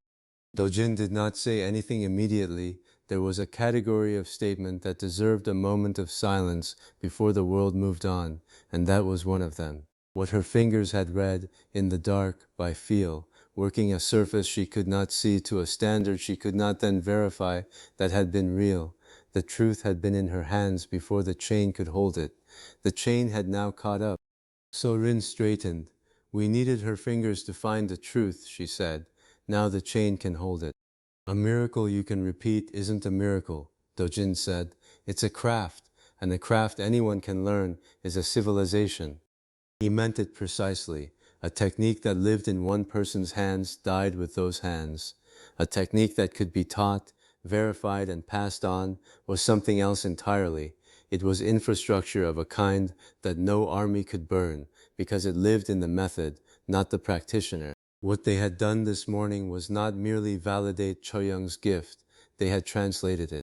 They had built a bridge from the unrepeatable to the repeatable, and that bridge was now part of the calibration chain, and the calibration chain was now part of everything they would build from this point forward. The morning's second lesson was harder to teach because it ran against instinct. Do-jin had noticed it creeping in over the past several weeks, a tendency, understandable and dangerous, to treat the new precision as a universal standard. If they could now measure to the 10,000th, the thinking went, then everything should be made to the 10,000th. It felt like rigor. It was waste. He picked up a small iron bracket from the parts tray, one of a dozen identical pieces waiting for final fitting. It held a lamp arm to a wall post. He held it up. Bearing race, perfect, he said. This bracket, it holds a lamp. He set it back down. Grinding it to bearing grade is waste, dressed up as pride. Learn where precision earns its keep. Pyo, who had been re-nesting her glass plates in their cloth, did not look up. This bolt hole, who cares, she said, with the directness of someone who had spent years calculating which observations were worth the candle. This bearing seat, to the 10,000th, or people die. Knowing the difference, that is the real mathematics of a machine. It was. The mathematics of tolerance was not the mathematics of making everything as precise as possible. It was the mathematics of knowing what each surface was asked to do, what variation it could absorb without consequence, and what variation would cascade into failure. A lamp bracket that was slightly out of square held a lamp at a slight angle. A bearing seat that was slightly out of round destroyed the bearing, and the shaft, and whatever the shaft drove, and possibly the person standing nearest when it let go. The question was never how precise can we make this. The question was how precise does this need to be, and what happens if it isn't. Do-jin had learned this from his grandfather, who had learned it from necessity. A restoration shop that tried to return everything to factory new specification would spend all its time on parts that didn't need it and run out of time for the parts that did. The judgment of where to spend precision was itself a precision, and it was not taught by instruments, it was taught by failure, and by the careful study of failure, and by the slow accumulation of understanding about what a machine was actually asking of each of its surfaces. They were building that understanding now, part by part, surface by surface, tolerance by tolerance. The engine was not yet assembled, but it was becoming knowable in the way that a thing becomes knowable when you understand not just its shape, but its requirements. The lamp had burned low by the time Sorin said what she had been turning over for the better part of the afternoon. She was recording the day's measurements in the ledger, the new calibration chain, the ringing results, the interference fringe readings, Young's validated gauge blocks, entering each figure with the careful hand of someone who understood that the record was as important as the measurement. A measurement without a record was a measurement that had never happened as far as the future was concerned. A gauge block doesn't care about your blood, she said, without looking up from the ledger. After the temple's lies, I find that holy. Kyo-ha was quiet for a moment. Then, careful with that word, she said it without sharpness, but without softness either, the tone of someone who has thought about a thing more than the person they are addressing. The temple is asking after us, two cast-outs building a truer truth than theirs. They're coming to remind us whose truth is supposed to be sacred. The room was quiet after that, not the comfortable quiet of people working, but the different quiet of people absorbing something. Do-jin thought about what Soyun had said. She was right about the gauge block. It was in its way the most honest object in the room, a surface that was what it was, that deviated from flat by a measurable and recorded amount, that did not adjust its reading based on who was holding it, or what family they came from, or what the temple had declared about the nature of truth. You could not flatter it, you could not threaten it, you could not argue with it. It simply was, and it told you what was, and that was all it did. The temple's truth was a different kind of truth.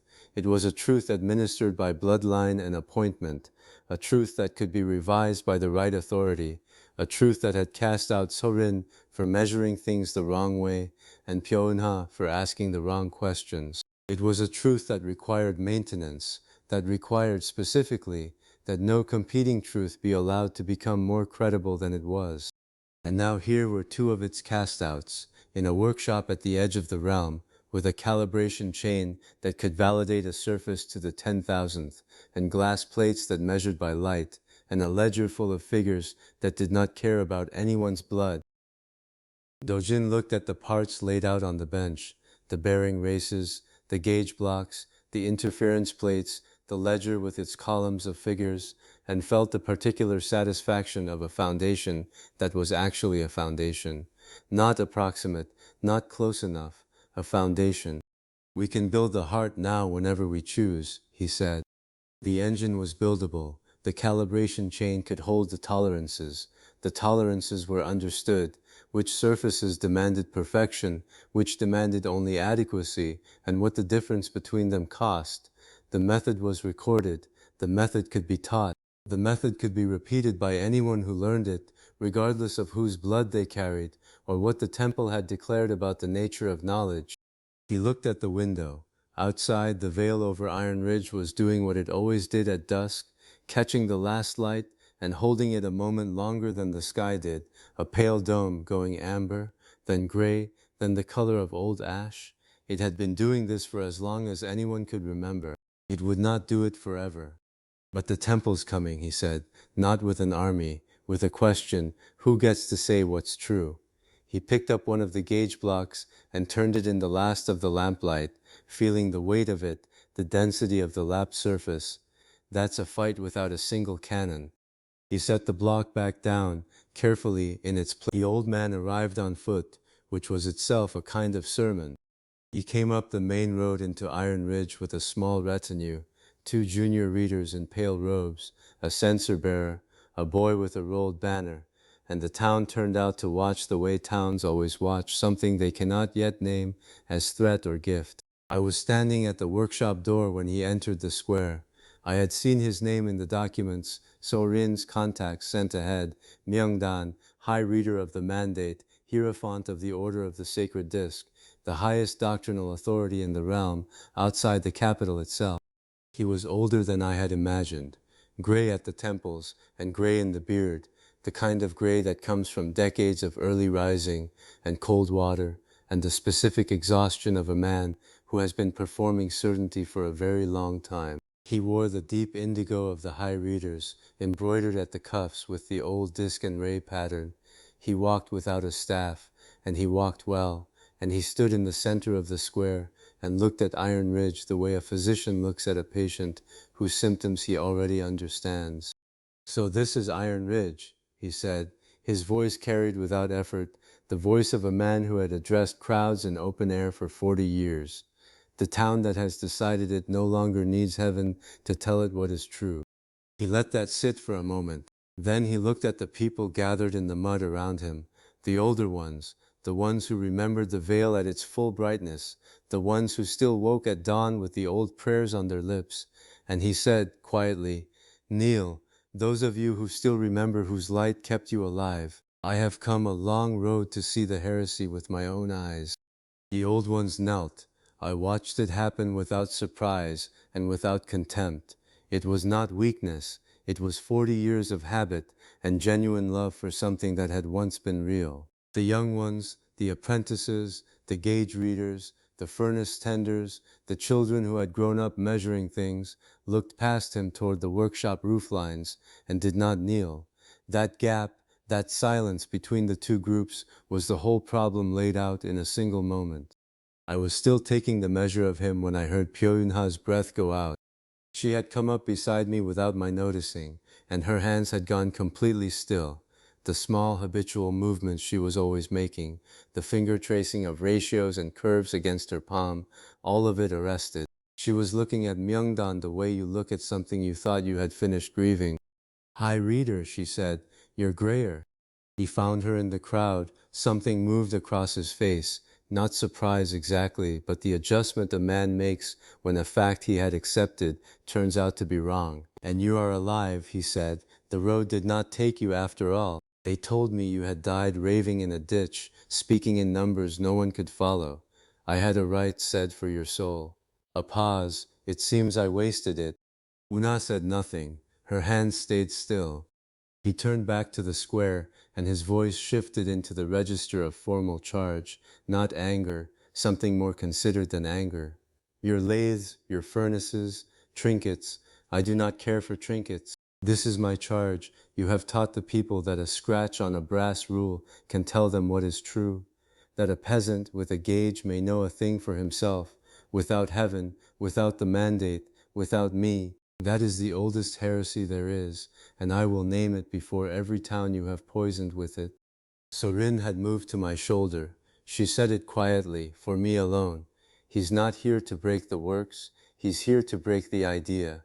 And the idea is the only thing we can't reforge if it's lost." She was right. I had been watching the wrong threat. A man who came to smash lathes was a man I could answer with more lathes. A man who came to tell people that the act of measuring for themselves was damnation. That was a different problem entirely. The Hierophant raised his hands then, and his censer bearer stepped forward, and the ritual began. I had seen the mandate readings before, in the early months, when the veil still had some light left in it, the traced sign, the spoken words, the censer smoke that was supposed to spiral upward in a specific pattern, the reading disc that was supposed to glow. The old ones in the crowd leaned forward. Even some of the young ones went quiet. The smoke came out flat. It spread sideways in the cold air and dissipated without form. The disc stayed dark. The silence lasted exactly one heartbeat too long. I saw it, the instant of naked terror on his face, the face beneath the office, a man standing in front of a crowd with nothing in his hands. Then the mask came back, smooth and practiced and very fast. "The signs are clouded by the heresy in this place," he said. "That is all. The fault is in the air you have fouled, not in the mandate."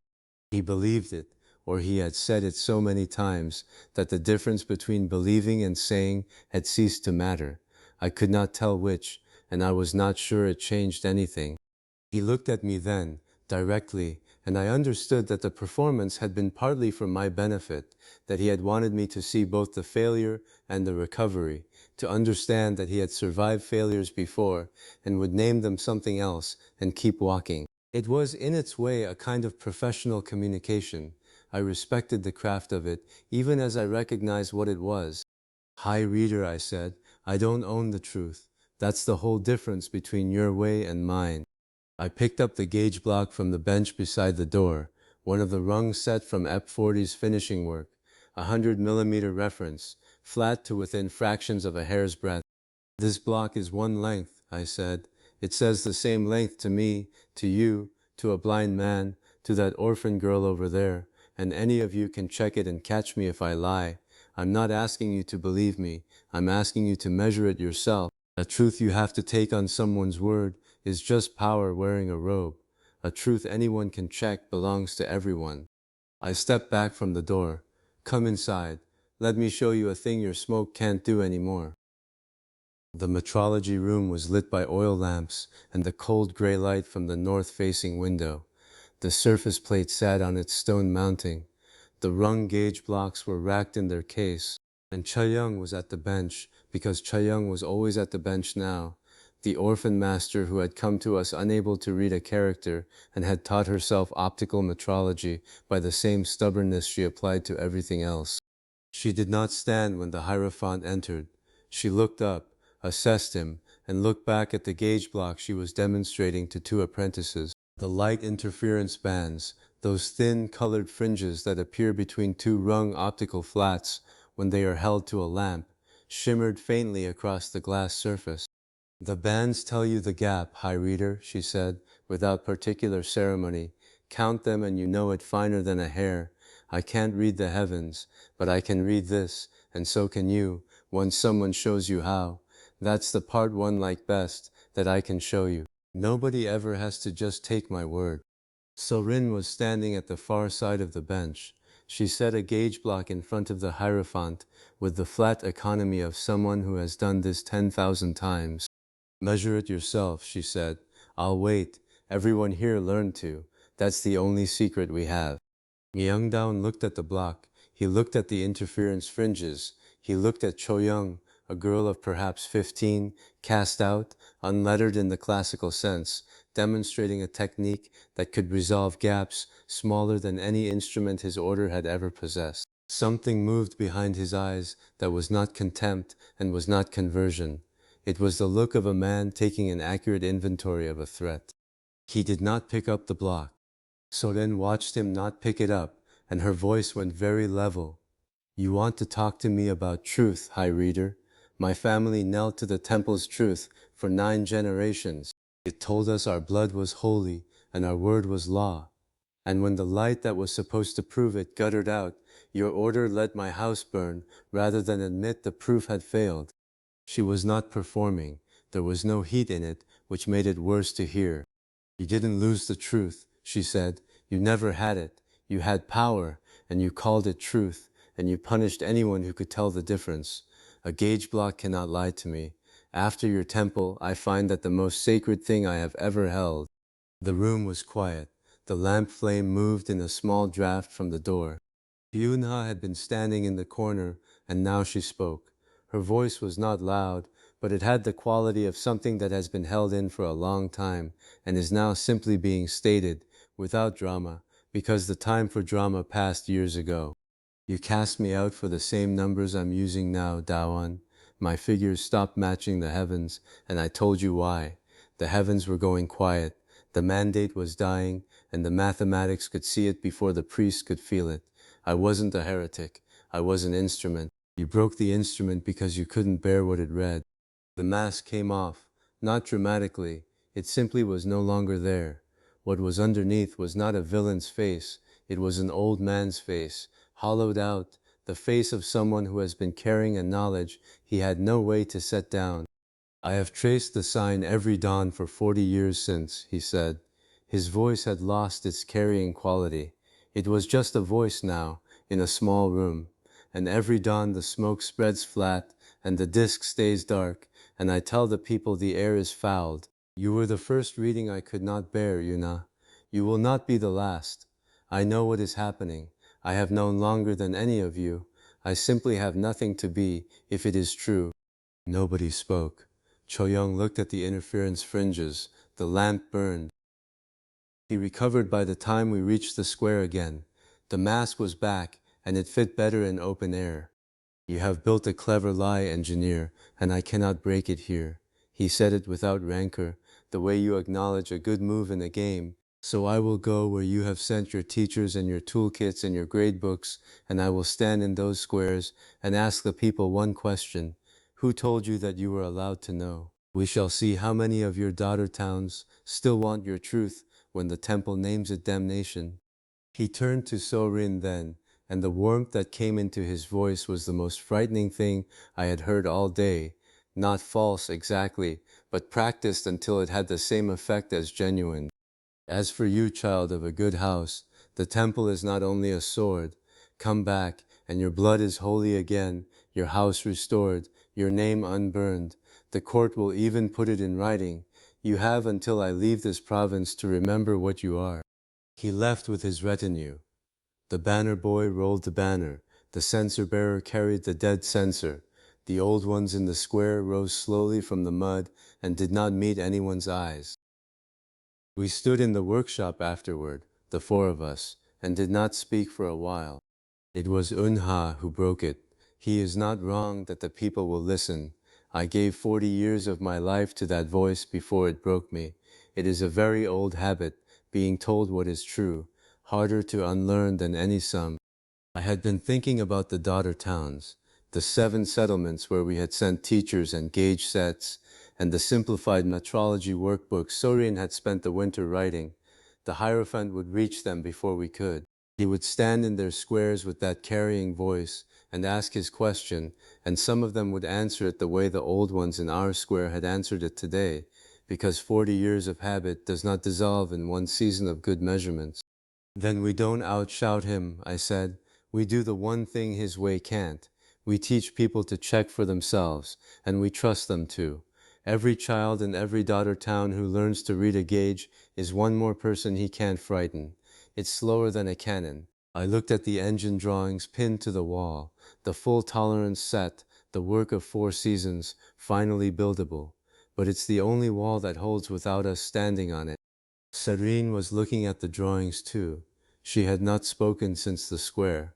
I did not ask her about the Hierophant's offer, because there was no way to ask it that was not also a demand, and it was not mine to demand.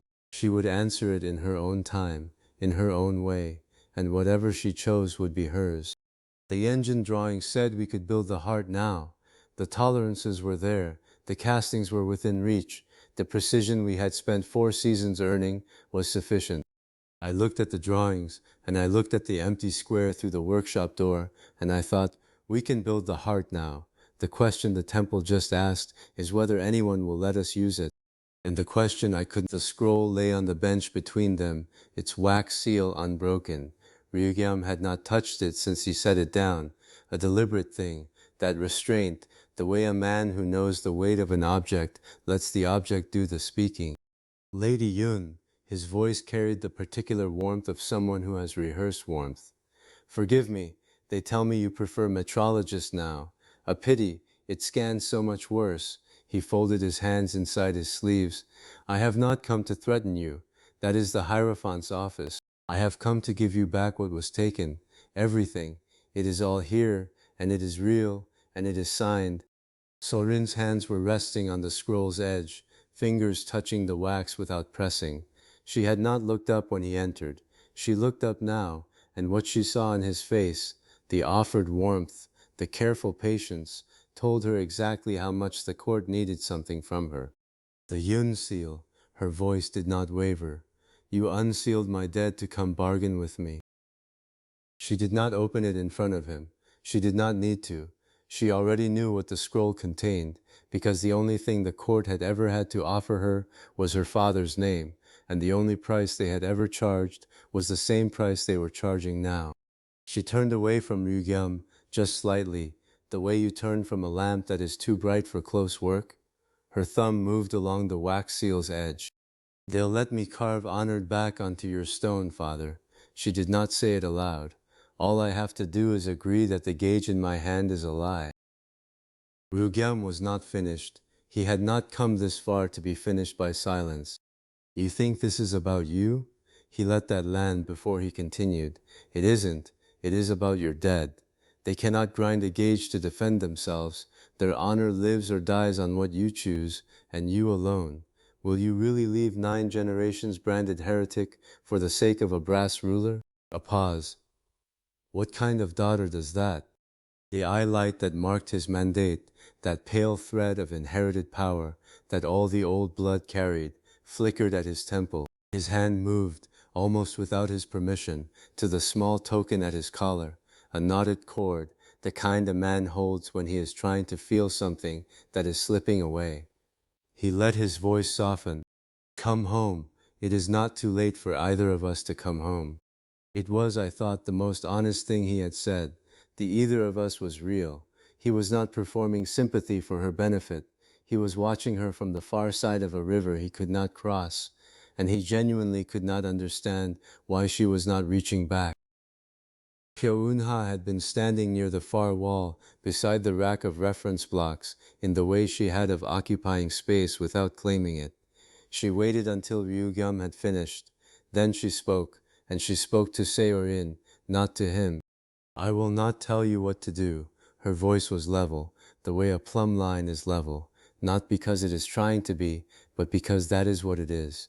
Anyone who tells you what to do with your own dead is a thief, but I will tell you what I know, because it is a number, and numbers do not flatter. She glanced once at Ryugam, not unkindly. He is not offering to unburn your father is ash. He is offering to let the men who burned him decide, again, what your father meant. That is not restoration, that is letting them own him twice. Sorin was quiet for a moment. And if I refuse, he stays a heretic forever. He stays whatever you make true with the rest of your life. Pyo's voice did not change pitch. That is the only honor the dead actually get, not the word on the stone, the work of the living who loved them. I had heard Pyo speak like this before, in the weeks after she had told us what the court had taken from her own family, not in grief, but in the flat arithmetic of someone who has already done the accounting and is simply reporting the balance. She and Serin were not alike in most ways, but they had both learned that lesson from the same teacher, which is to say from loss, and from the discovery that the thing you had been told would console you was a different kind of wound. Serin turned to me. I had been at the bench doing nothing useful, which is what you do when you are waiting for someone else to finish something that is not yours to finish. You're not going to tell me to stay? No. I set down the caliper I had been holding. You'd always wonder if you stayed for the works or for yourself, and you deserve to know. I kept my voice even, because this was not a moment for anything but even. I'll tell you one thing only, and it's not advice. Whatever you choose, the gauge block on that bench reads exactly the same tomorrow. It doesn't need you to stay, that's the point of it. So this isn't about saving the works, it's only about what you want your name to mean. She held my eyes for a moment, checking, the way she checks a measurement she already trusts but checks again because that is the method. Then she looked away, and I knew she had found what she was looking for, which was simply that I meant it, that I was not managing her, that the choice was genuinely hers to make and I was not going to take it back by degrees. The room had gone quiet. Ryugyum was still. Pyo had gone still. Even the oil lamp on the far bench seemed to hold its breath. Sorin looked at the scroll. She looked at the bench behind it, the reference flat, the gauge blocks in their case, the half-finished drivetrain components laid out in order of assembly. She looked at the yun seal in the wax. When she spoke, it was not to any of us. It was the voice she used when she was reading a result aloud to fix it in record. One house, restored by their permission and held at their pleasure, a breath, or 100, that no temple can burn because no temple gave them, another breath, and something in her shoulders settled, not relaxed, but decided, the way a beam settles into a true bearing. It isn't even close. I just needed to make myself look. She picked up the scroll. She held it out to Ryugyum. Take it back. Her voice was steady and clear, the way a standard is clear, not because it is raised, but because it admits no ambiguity. My father checked his own accounts and trusted no steward's word for them. He'd have liked it here. You want me to let you carve honored on his stone in exchange for swearing the truth is a lie. But a name the temple can grant, the temple can burn. I had that name. I watched it burn. I will not hold another at your pleasure. Rugum did not take the scroll immediately. His face had gone very still, the warmth draining out of it the way heat drains from iron that is no longer near the forge. I am still a Yoon, Lord Inspector. She set the scroll on the bench between them, not in his hands, not thrown, placed, with the precision of someone who has put a thing exactly where she means it to be. I have simply decided what a Yoon is now. You can keep the wax. His smile came back, but it had changed. It was wider than before, and colder, and the eye light at his temple flared once, a guttering brightness, the kind a flame makes just before it goes out, and then dimmed again. His hand went to the thread token at his collar, and did not leave it. You think you have chosen freedom. His voice was soft, which made it worse. You have chosen to be no one, when the light is wholly gone, and it is going, girl. I feel it go each dawn. A name will be the only thing left standing, and you will have thrown yours in the mud for a box of brass. Sarin looked at him, not with contempt and not with pity, though there was something in her expression that was close to the latter. The way you look at a calculation that has gone wrong from the first line, knowing that no amount of work further down will save it. No, Lord Inspector, when the light is wholly gone, a name will be worth nothing, and the thing anyone can measure will be worth everything. That's the part you can't let yourself understand. She held his gaze without effort. It's why you're drowning and I'm not. He left without answering. The door did not slam. That was almost worse.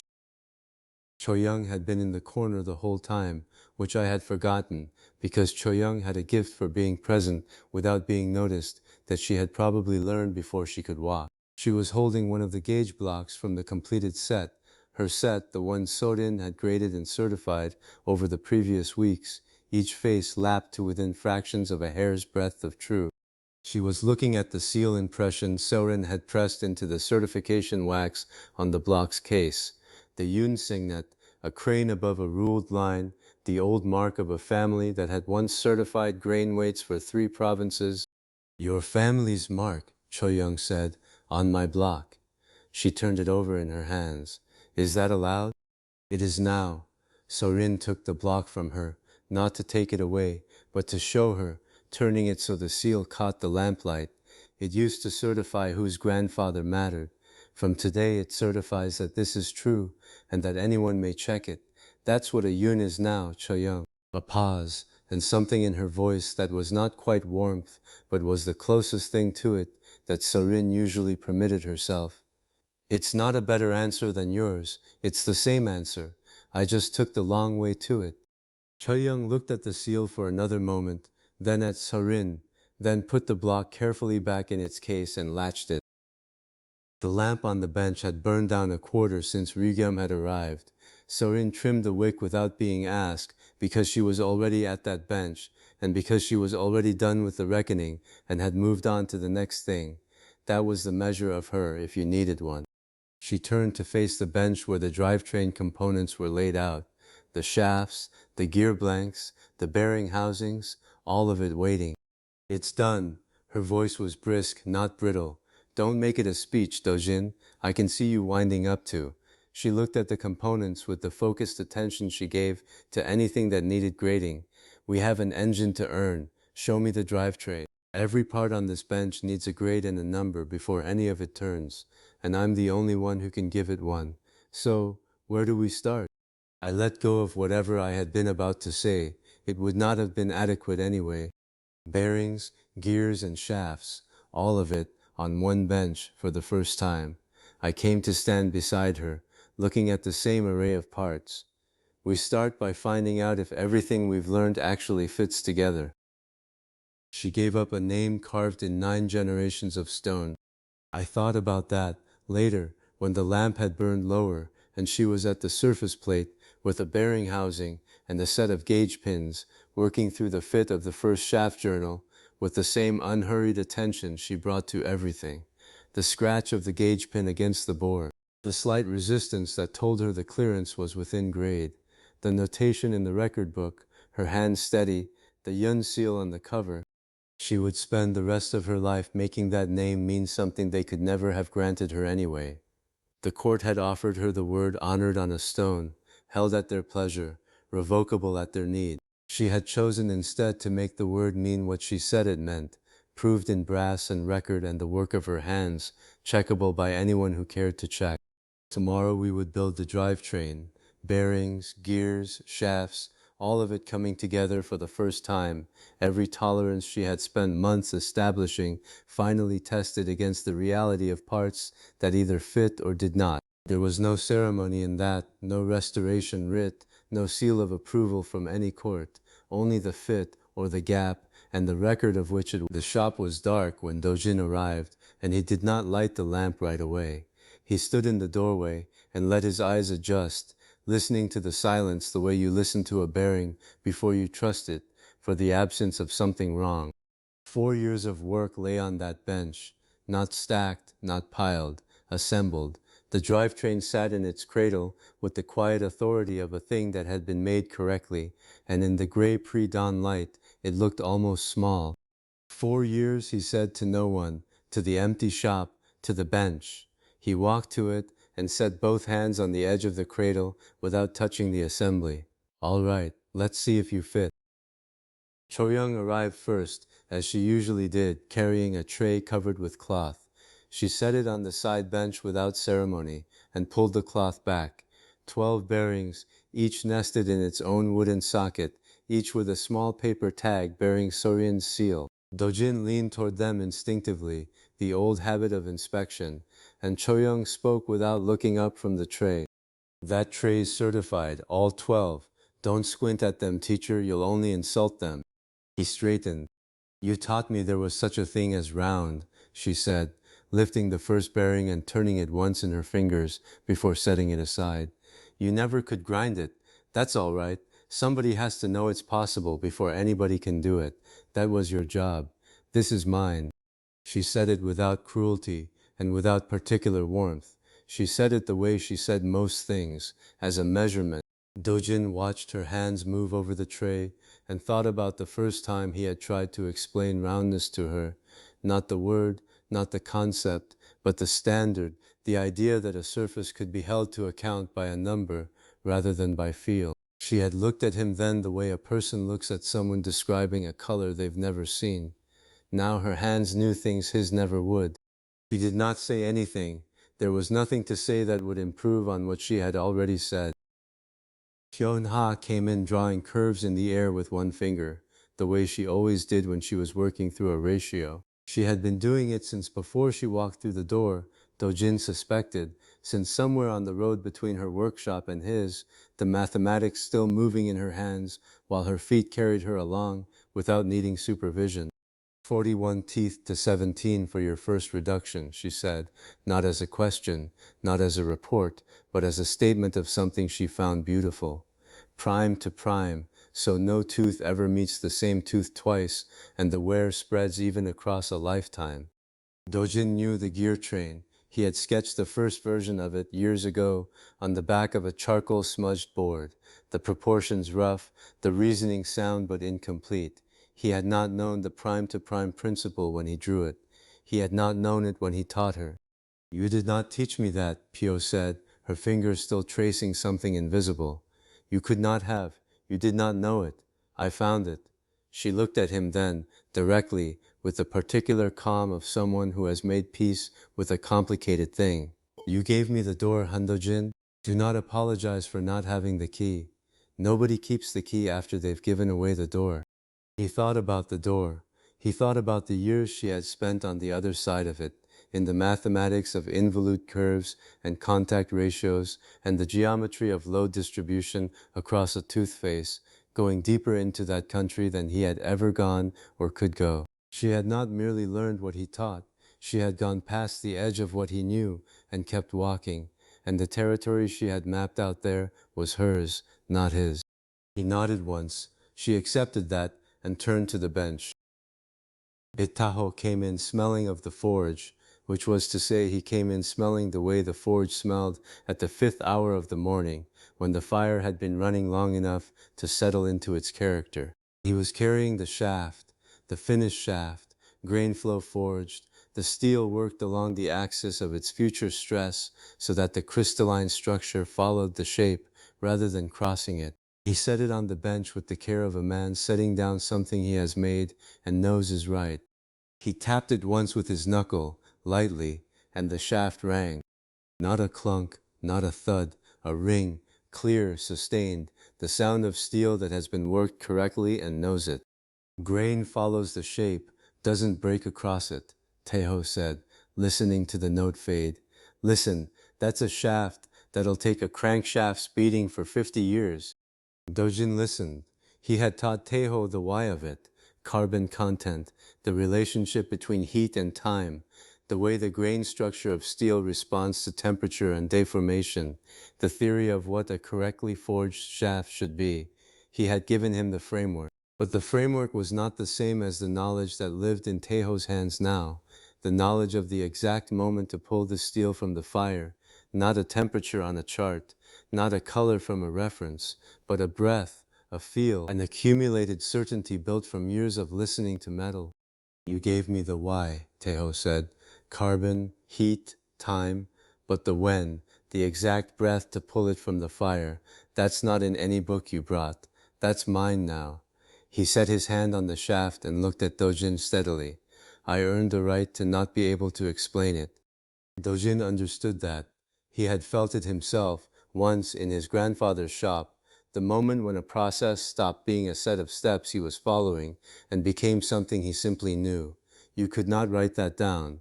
You could only earn it, and then it was yours, and no one could take it from you because it lived in your body rather than in your head.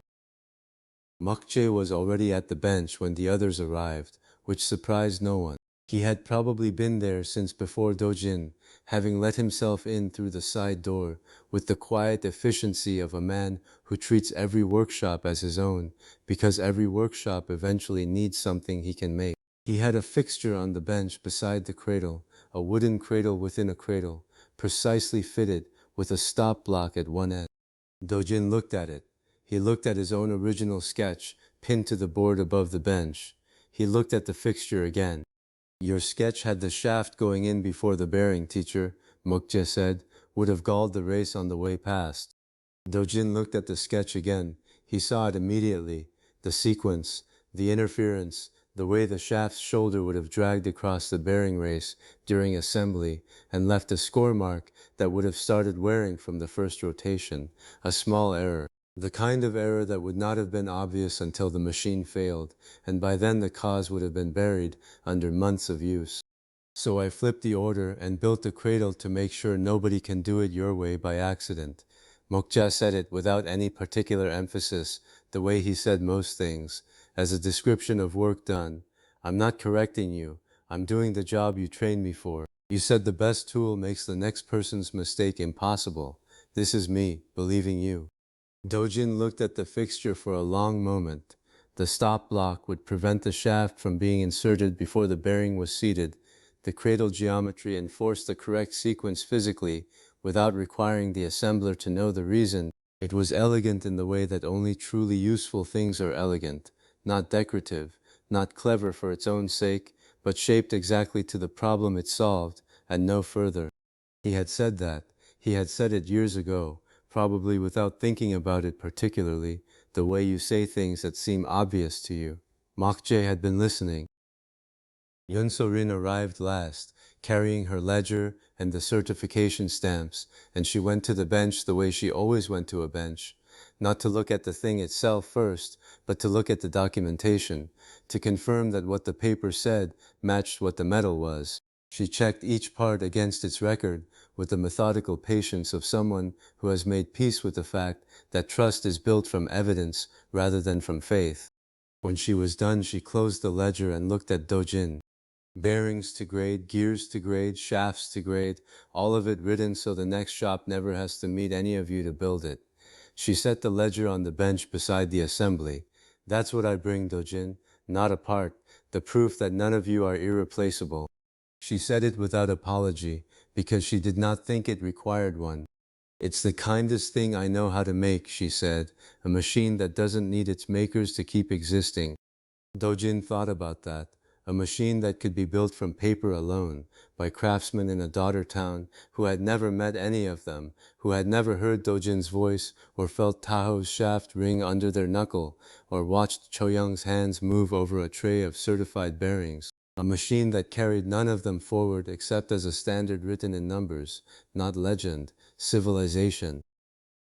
They assembled it together, which is to say they each did their part in the sequence Mokjae's fixture enforced, and the assembly went cleanly until it didn't.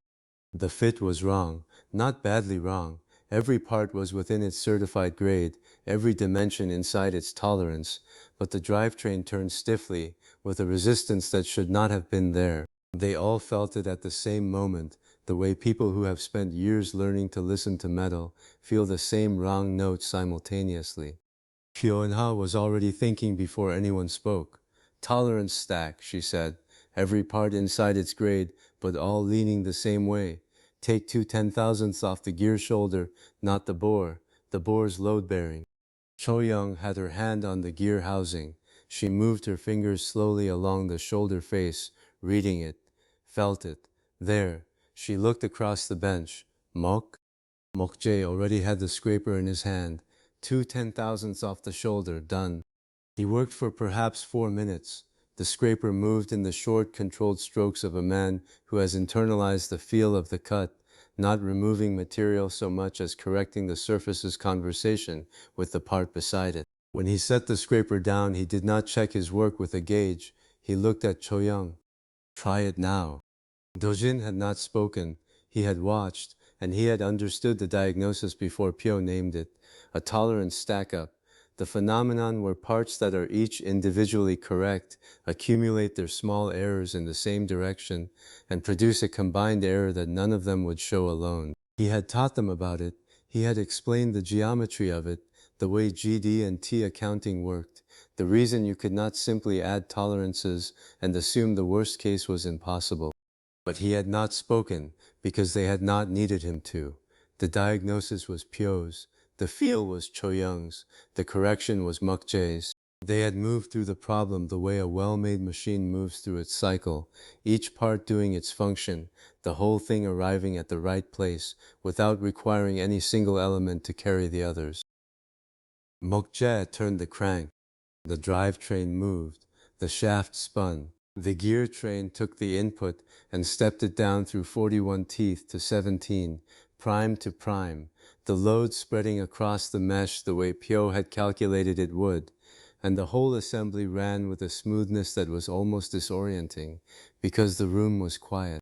Not quiet the way a room is quiet when people stop talking. Quiet the way a room is quiet when the machine in it is doing exactly what it was built to do and has nothing to announce about it.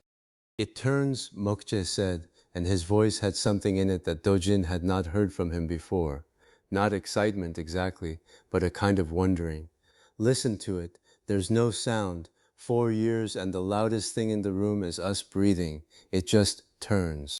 Cho-young put her hand on the spinning shaft with her eyes closed. She held it there for a long moment, feeling the rotation through her palm, reading the surface the way she read everything, not with her eyes but with the accumulated sensitivity of years of grinding and lapping and learning to hear what metal says when it moves against metal.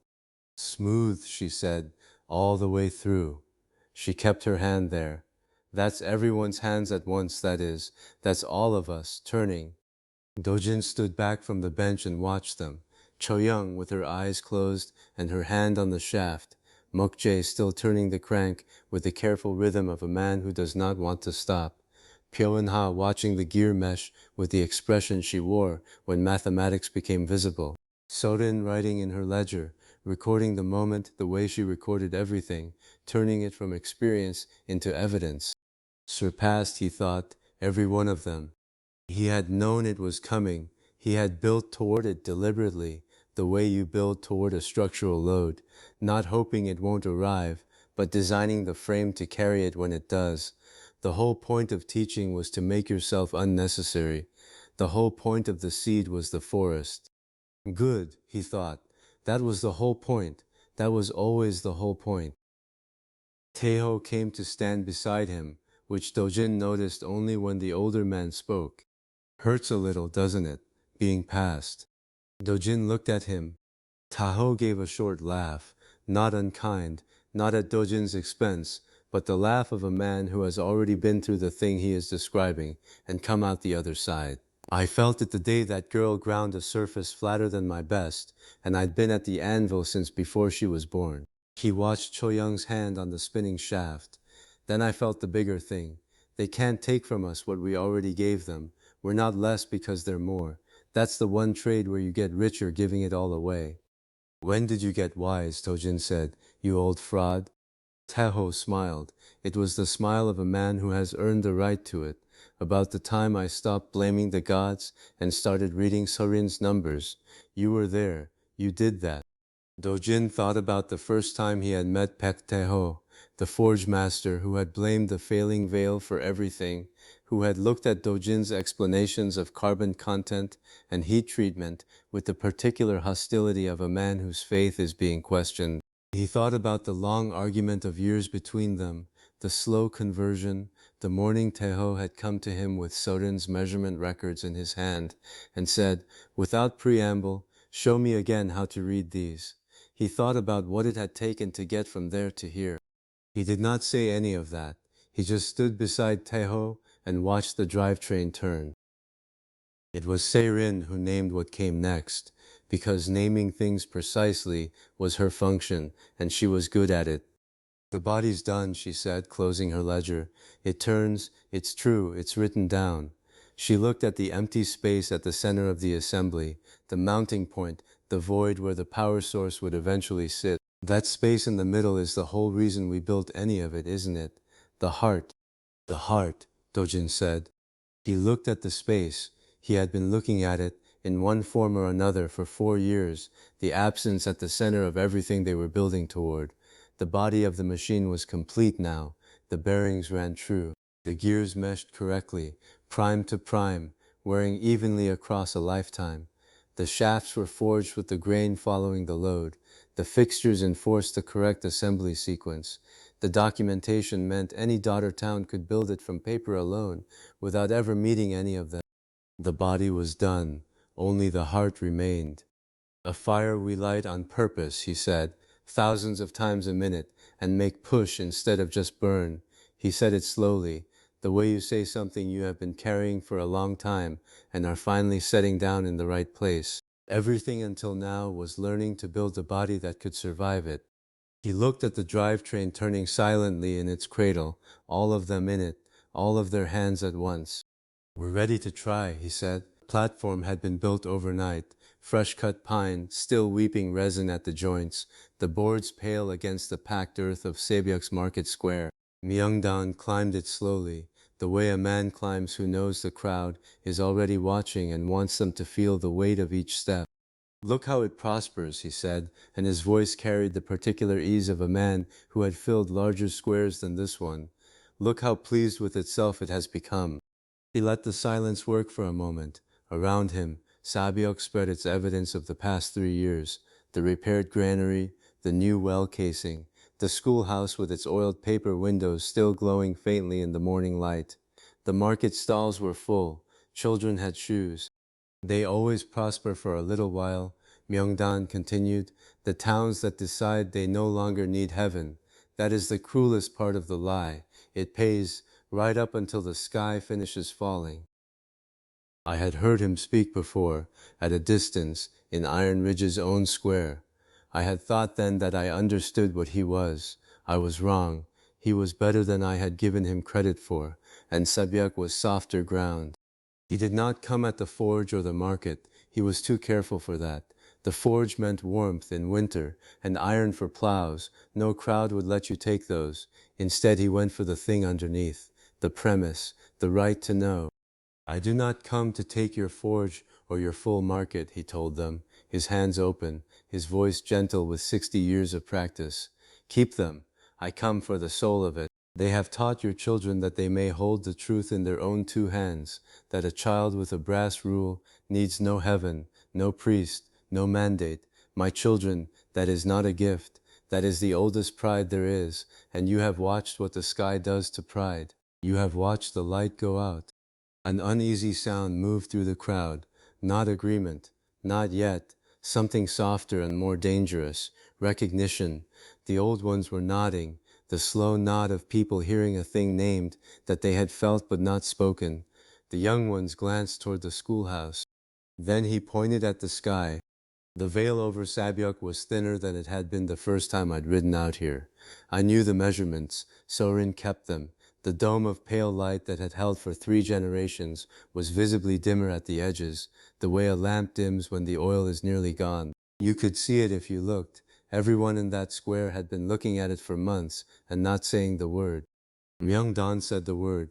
You ask why the veil fails, they will tell you it is natural, no one's fault. I tell you it dims because we have grown proud. Every gauge you read, every truth you dare to hold without heaven's leave is another tear in that sky. Put down the brass, take up the prayers your grandmothers knew, or watch the last of the light go out and know whose hands tore it. We arrived to find a basket. It was a wide harvest basket, the kind used for winnowing grain, set at the edge of the square in front of the schoolhouse steps. The grade books were already in it, 40, maybe 50 of them, the small hand-sewn records that Salin had spent 2 seasons teaching this town to fill. Every measurement a student had ever confirmed with their own hands, every truth they had checked and written down. Salrin stopped walking when she saw it. They're giving them back, Do-jin.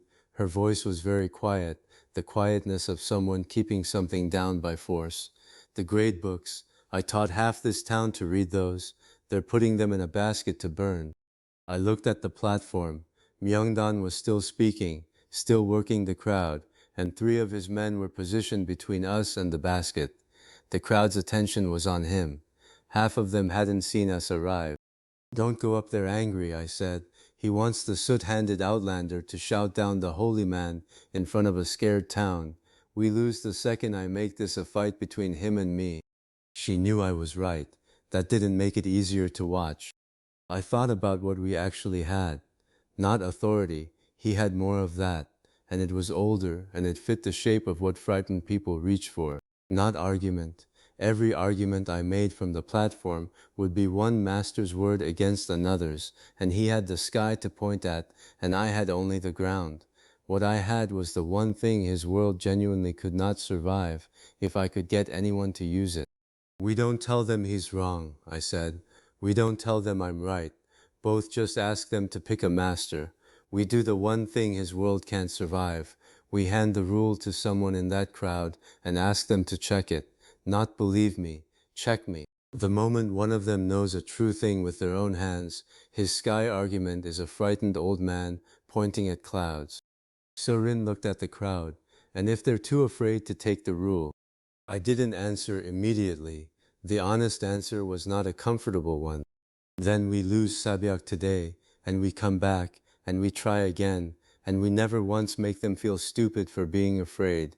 It's a slow wall, but it's the only one that holds. I didn't go to the platform. There was a woman at the edge of the crowd, near the basket, older, her hands the hands of someone who had worked a loom for 30 years, the kind of woman who had probably known Myung-daun's name before she knew Iron Ridge existed. She was looking at the grade books with an expression I recognized, not hostility, not contempt, grief. The grief of someone who had let herself want something and was now being told the wanting was the sin. I walked to her. I held out a brass rule, one of the short ones, the kind we'd been distributing to the schools, simple enough that a child could learn it in an afternoon. I'm not going to tell you he's wrong, Mother. I'm not going to ask you to trust me instead of him. You've known him your whole life. I'm going to ask you to trust nobody. I kept my voice low, meant for her and the people immediately around her, not for the platform. Take the rule. Measure the doorpost of your own house, the one you've stood in 10,000 times. Then measure it again tomorrow when we've gone. If it ever once says a different thing to you than it says to me, then burn it, and he and I are both charlatans. But if it tells you the same true thing every time, in your hands, needing no one's blessing, then you already know who's been lying. And it isn't the brass. She looked at the rule. She looked at the basket. She did not take it. But Myung-dan had heard me. I saw it in the way he stopped mid-sentence, the way his eyes found me across the square, with an expression I had not seen on him before. Not anger, something closer to fear, and quickly covered. You would put it in their hands, he said, not to the crowd. To me, quietly.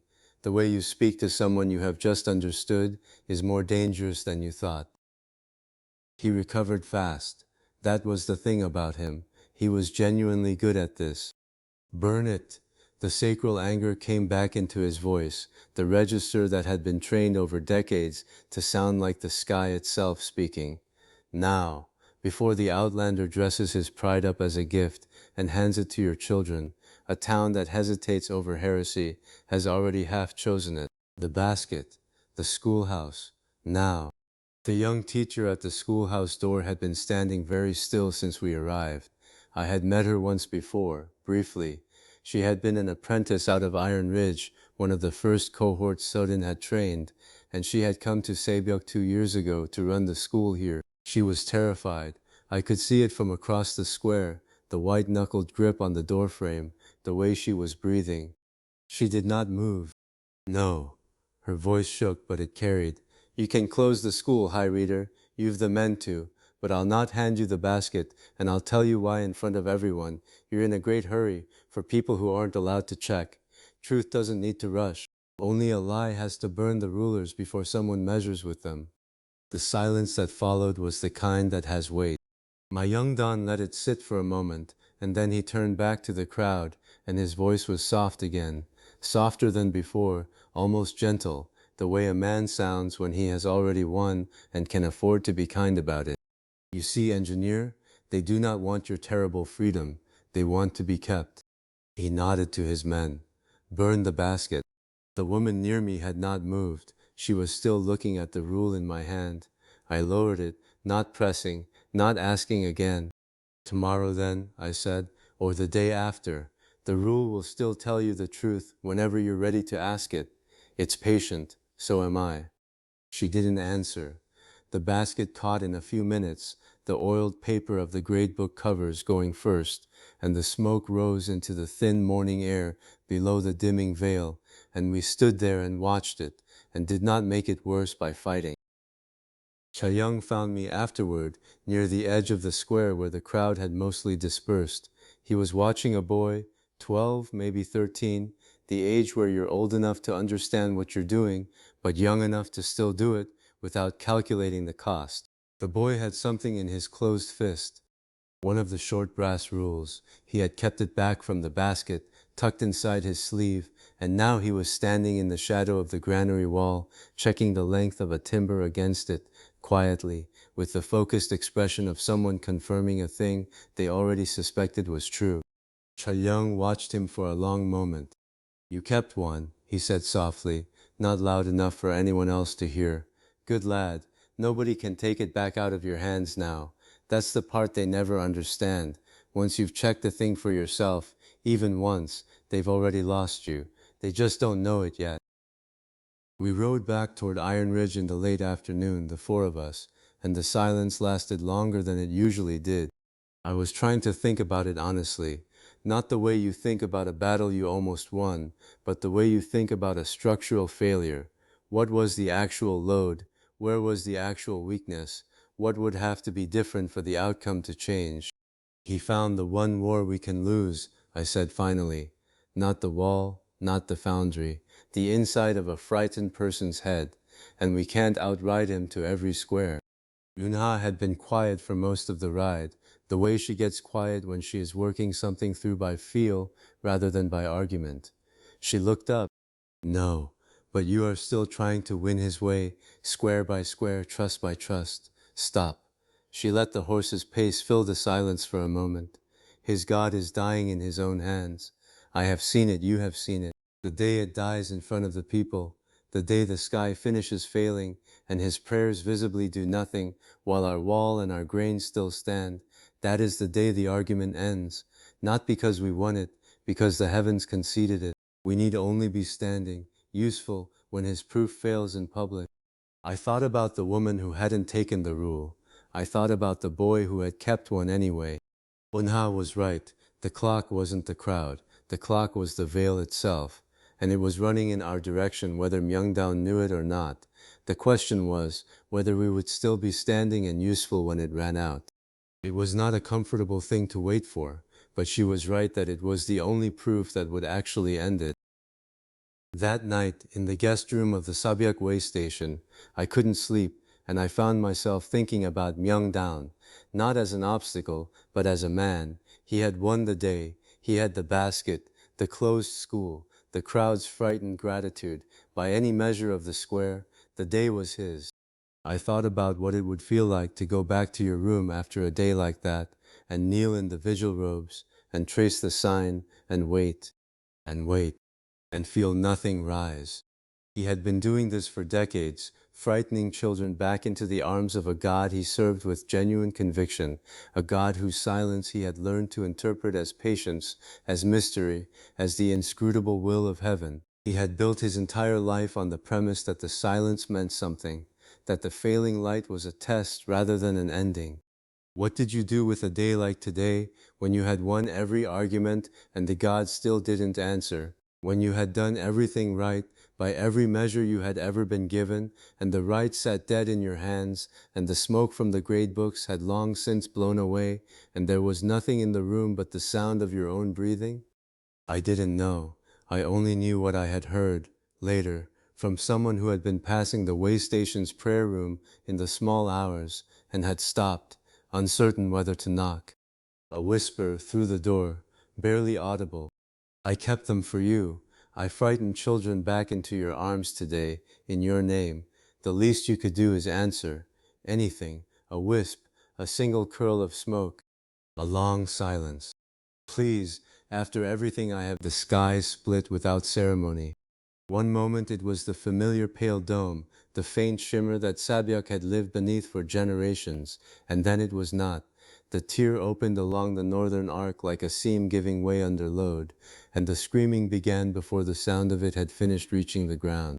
The veil is opening. The wards are dead. Gods, the wards are dead. People poured into the square with their faces turned upward, hands raised and pointing at nothing that could be pointed at, the way people point when the thing they are looking at refuses to be real. Children were snatched up. An old man sat down in the middle of the road and could not be moved. The tear widened at its northern edge, and through it came the cold, not the ordinary cold of a frontier night, but the other kind, the kind that has no bottom to it, the kind that reminds you that the dark between the stars is not empty, but full of something that has never been warm. Myeongdan walked into the center of the square alone.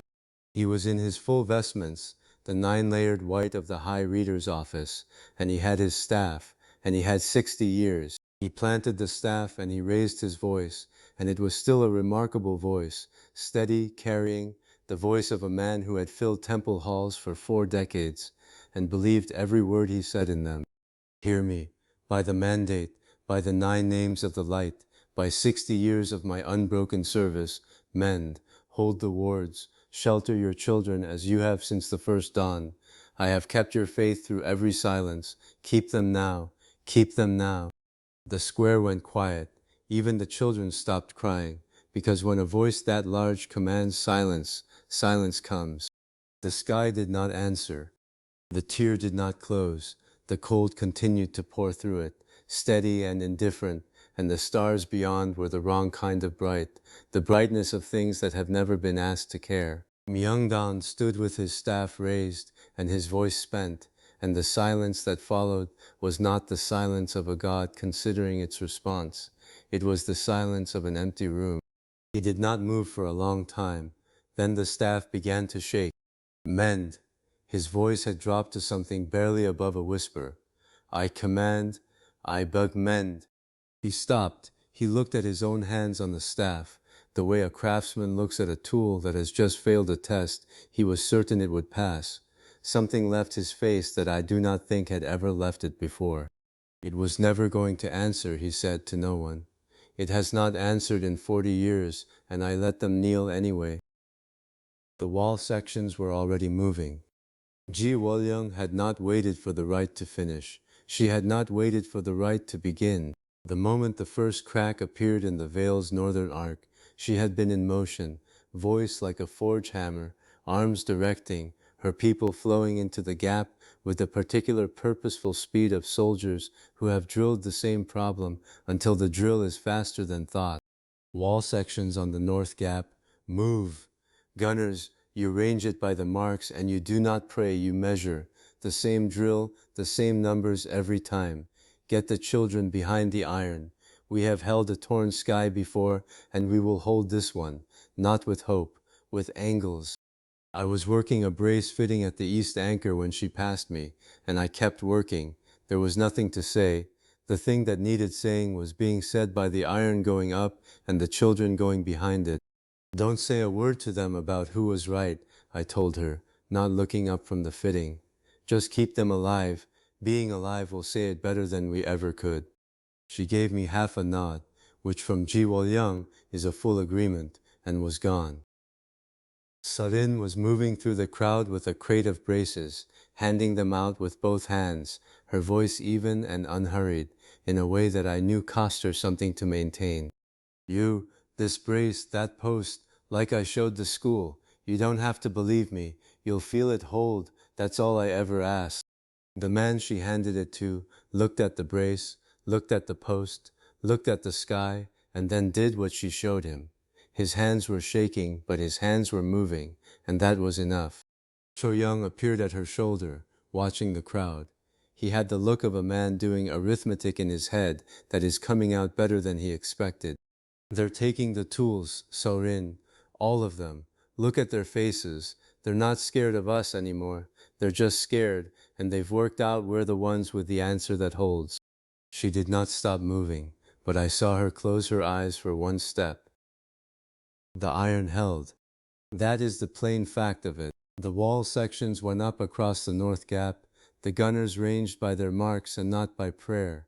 The braces went into the posts, the way Sorin had shown the school, and the cold that poured through the tear in the veil met iron and angle and stopped where it was told to stop. Not all of it. Enough of it. I found the flowery-handed woman from the day before, standing at one of the braced posts, with her hand flat against the iron. She was shaking, not from cold, or not only from cold. Her boy was beside her, and he had something in his fist that he was not quite hiding. A small ruler, brass, the kind the school had been giving out. She had made him put it in the basket. I remembered her face when she did it. It held, she said when she noticed me. Her voice had the quality of someone saying something they cannot yet fully believe they are saying. The iron held, and the sky didn't. My boy kept his little ruler. He hid it from the basket. I was so angry at him. I was so wrong, and he was braver than me, and the iron held. She pressed her hand harder against the post, as though she needed to feel the resistance of it. Teach me what he knows. I never want to be this helpless under that sky again. I looked at the boy. He looked back at me with the careful eyes of a child who has been right about something important and is not sure yet whether that is going to be all right. Come to the schoolhouse tomorrow, I said. Both of you. I found Myeongdaun sitting on the steps of the temple, alone, in the middle of everything. He had set his staff across his knees, and he was looking at nothing in particular, or rather, he was looking at the crowd taking tools from Sorin's crate, which was a particular kind of nothing. They are taking the tools, he said, when I sat beside him. He did not look at me. From her, from the orphan, and the sky did not fall further for it. I told them every gauge was another tear in heaven, and heaven tore on its own, and the gauges are the only thing holding the cold off their children tonight. He was quiet for a moment. I have been wrong, engineer, for 40 years. The cruelest part is that there is no God left even to be wrong in front of, only the everyone. I thought about what to say and decided to say the true thing. You weren't wrong to want them kept safe. You were only wrong about what would do it. That's not damnation, High Reader. That's just being a person in a world that changed. We've all had to be that here. He looked at me then, for a long moment, with the eyes of a man taking a measurement he does not enjoy, but will not falsify. Then he stood and straightened his vestments and walked back into the center of the square. The crowd did not fall silent this time because his voice commanded it. They fell silent because they recognized the weight of what was coming, the way you recognize a structure failing not by any single sound, but by the quality of the sounds together. People of Sabyak, hear your high reader one final time, and then heed me never again. He waited until he had all of them. The cold was still coming through the tear. The iron was still holding. The light is gone. It did not leave today. It left long ago, and I knew, and I let you kneel because I could not bear to be no one. That was my sin, not yours, never yours. There is no heresy in the brass. There was only an old man's fear, dressed as God's voice. He paused. His hands were steady now, steadier than they had been during the rite. There is a particular stillness that comes after the worst thing has already happened, and he had found it. So I spend the last of my office on this. I release you. Take their tools, learn their numbers, build their walls, and keep your children on the living side of the dark. And when they tell you to trust no one, and check for yourselves, obey that, starting with me, especially with me. The square was very quiet. Then someone picked up a brace, and someone else picked up a gauge, and the line at Saurin's crate began to move again. Una found him afterward, at the edge of the square where the lamplight thinned. I was close enough to hear, and far enough that neither of them looked at me. You could stay down. There is work here for a mind that can read the heavens. We have a sky to chart now that nothing guards it. You needn't be no one. You could be a geometer. He looked at her for a long time. The expression on his face was not grief exactly. It was something more precise than grief, the look of a man who has finally taken an accurate measurement of a distance he spent 40 years refusing to measure. You were always the better of us, Unha. You read the truth and kept your faith with IT when the temple failed it. I read the same truth and kept faith with the temple instead. That is the whole difference between us, and it is 40 years wide. He picked up his staff. No, let me go be no one for a while. I earned it honestly. He glanced toward the schoolhouse, where the line was already forming. The basket burners of yesterday queued at the door with their children beside them, and tools in their hands. Build your engine. I heard them speak of it. Build the thing that doesn't need a heaven. It is a better God than the one I served. It at least answers when you ask it properly. He walked away into the dark beyond the lamps, and Yunha watched him go, with an expression I did not try to read. By dusk the schoolhouse could not hold the queue.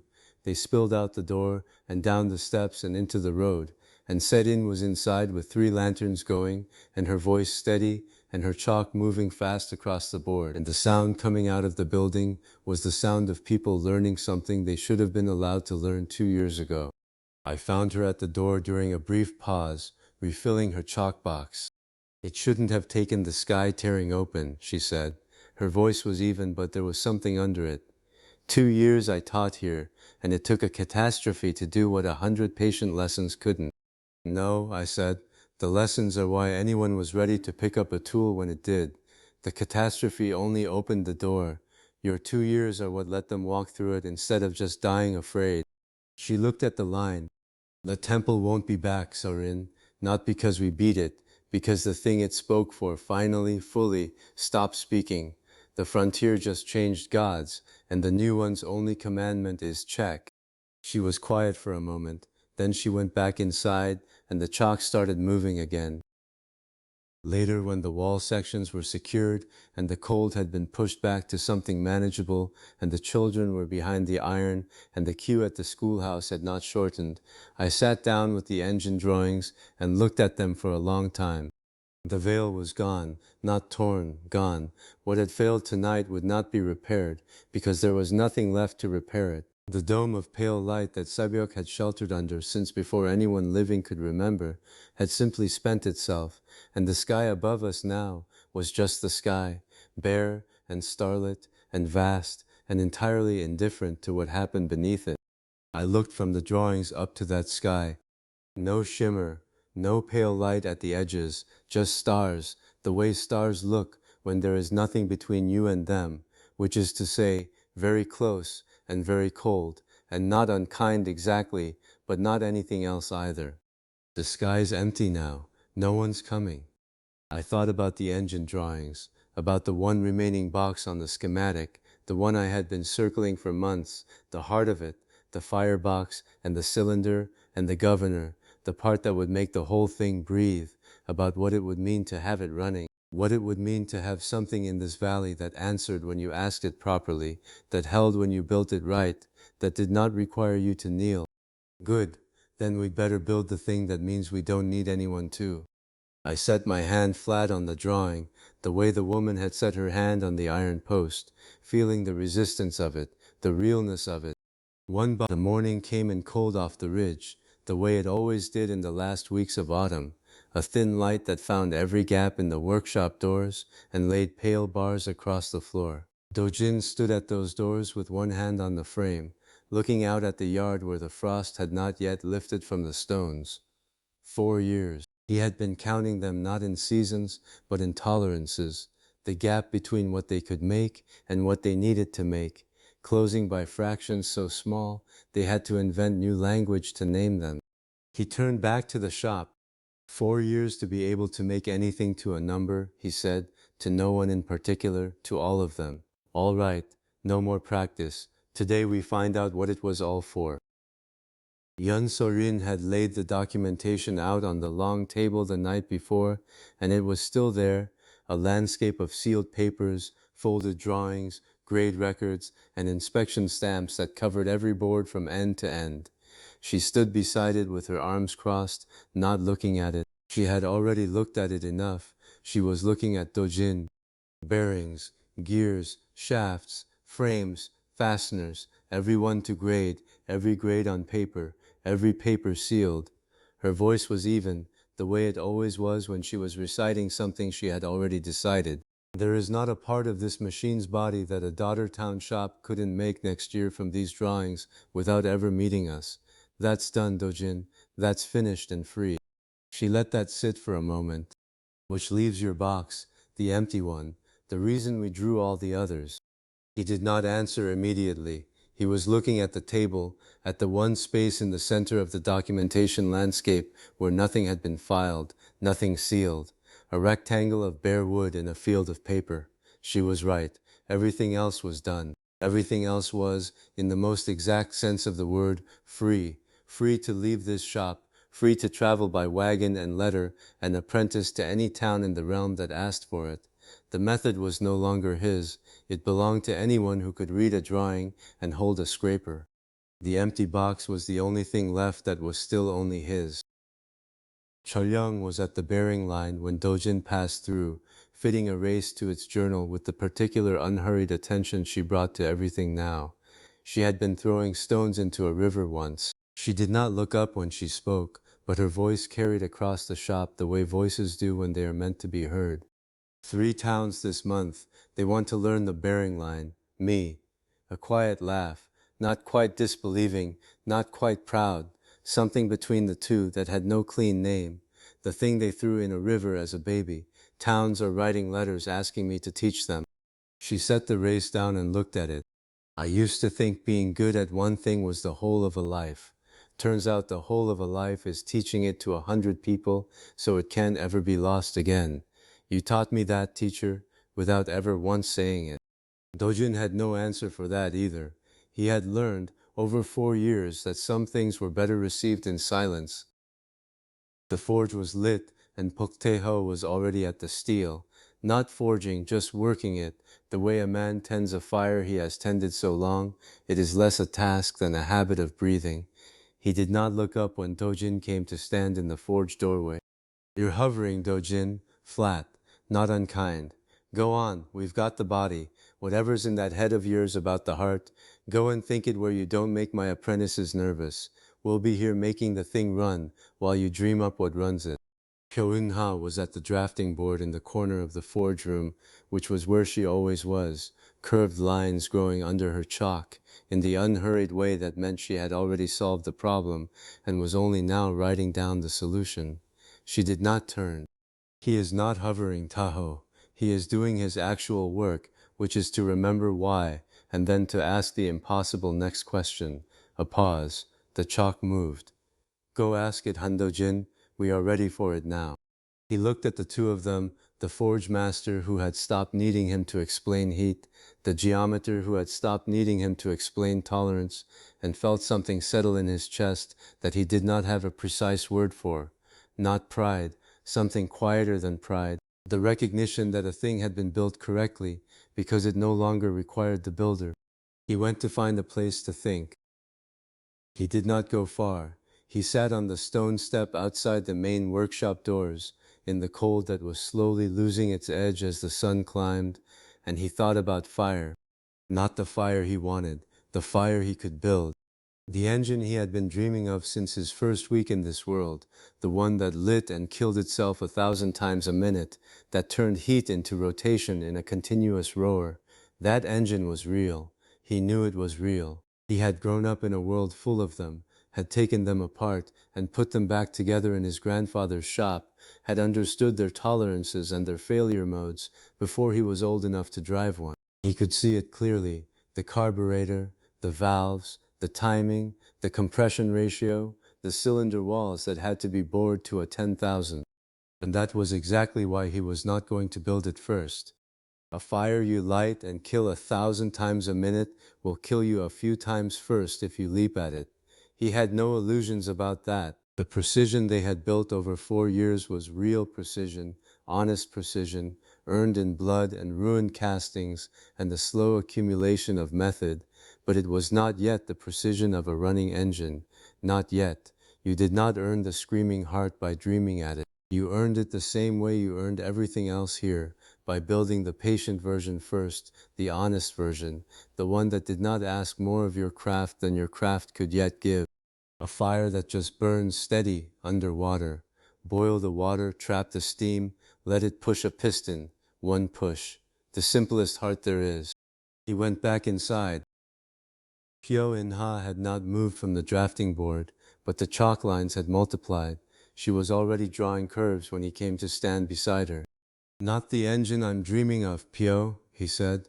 Not yet. That one's a fire you light and kill 1,000 times a minute, and it'll kill us a few times first if we leap at it. We build the honest one first, a fire that just burns, steady, underwater.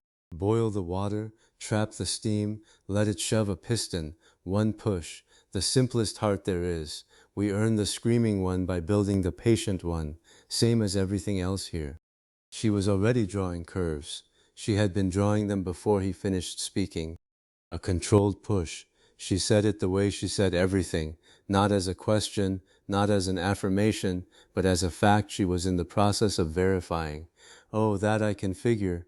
Pressure, area, the stroke.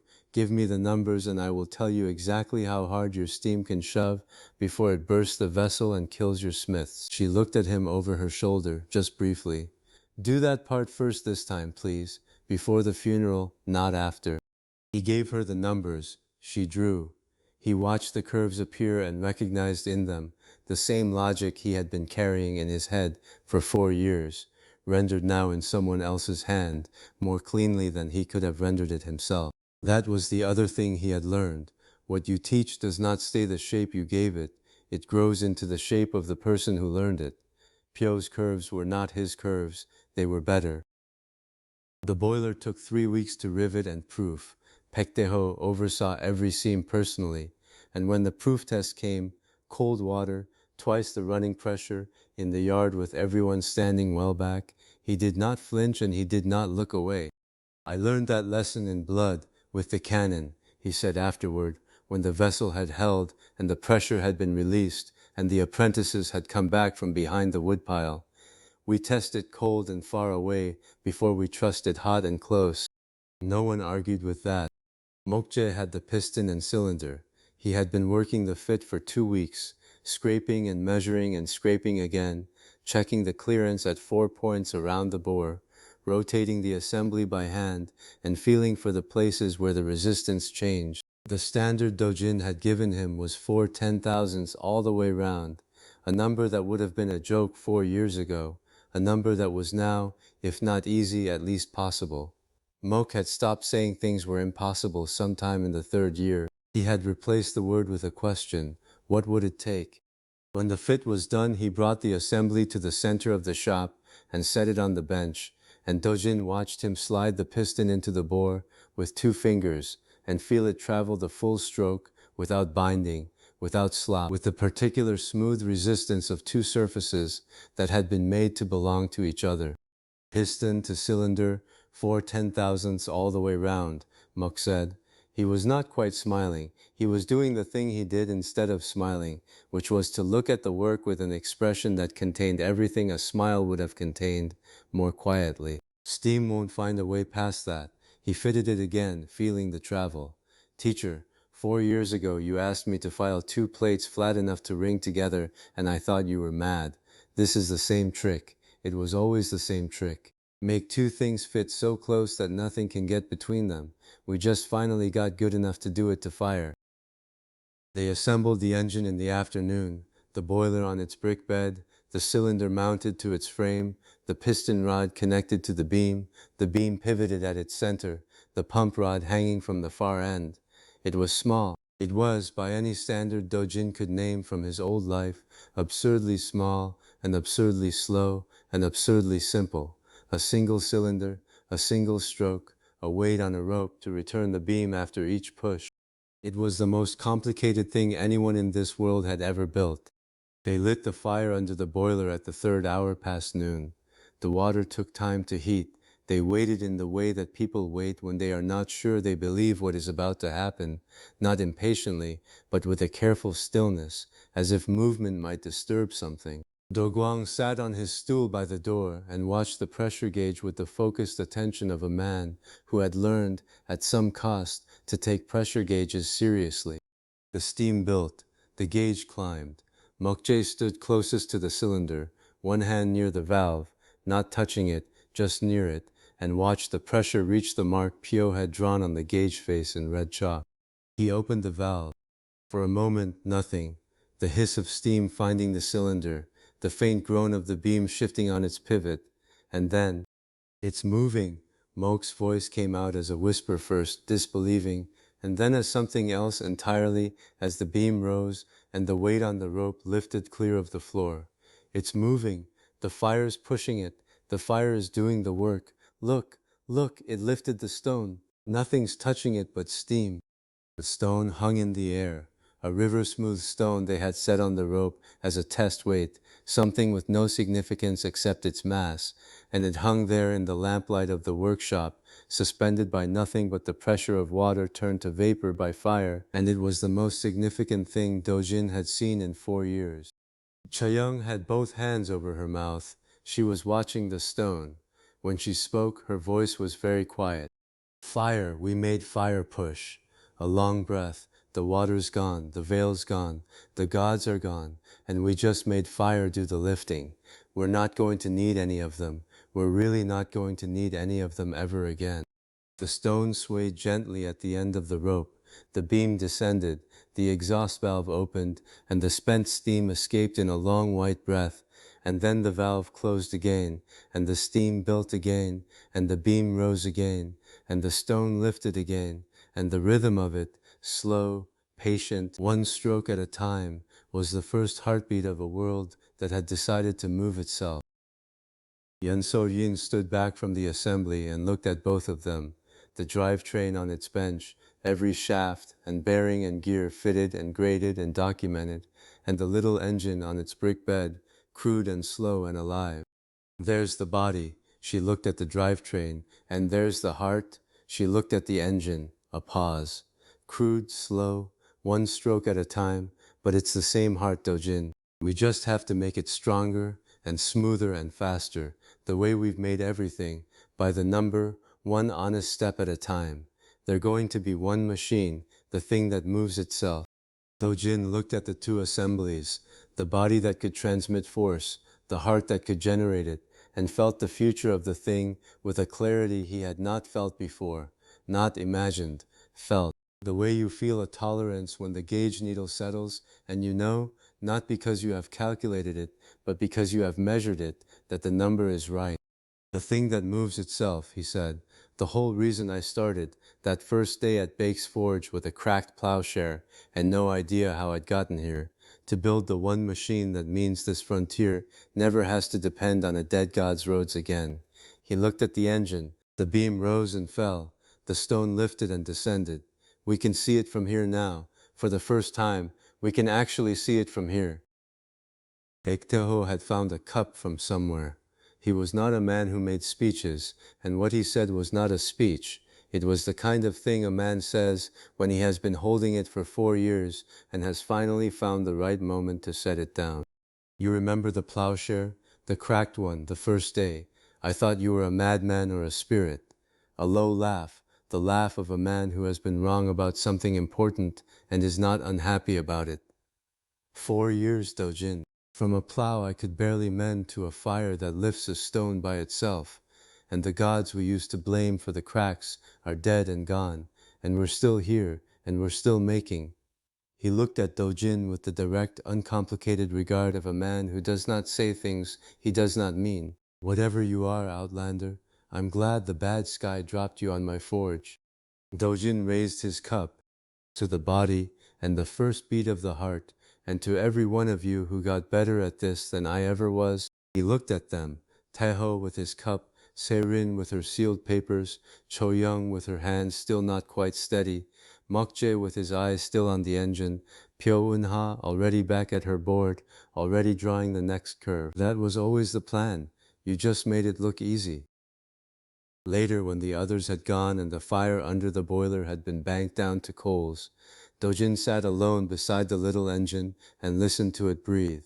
One stroke, the beam rose. One stroke, the beam fell. The stone, still on its rope, swayed in the faint current of the exhaust. He put his hand on the cylinder casing and felt the warmth of it, the slight vibration of each stroke traveling through the iron into his palm. It was not the engine he had been dreaming of. It was not the thing that would put wheels on the road and make the frontier free. It was the honest first step, the patient heart, the buildable thing, the proof that fire could be made to work before you asked it to work faster. One stroke tonight, 1,000 a minute someday, and a road under wheels after that. He left his hand on the iron a moment longer, feeling the beat of it, steady and slow and entirely real. Rest up, little heart, he said quietly. We've got a world to build you into, and it's finally, only a matter of building it. The beam rose, the stone lifted, the exhaust breathed white into the cold air of the shop, and the lamp flame bent in the draft of it, and the night came down over Iron Ridge, with the veil thin and pale at the edges of the sky, and somewhere in the dark beyond the workshop doors, the frontier waited.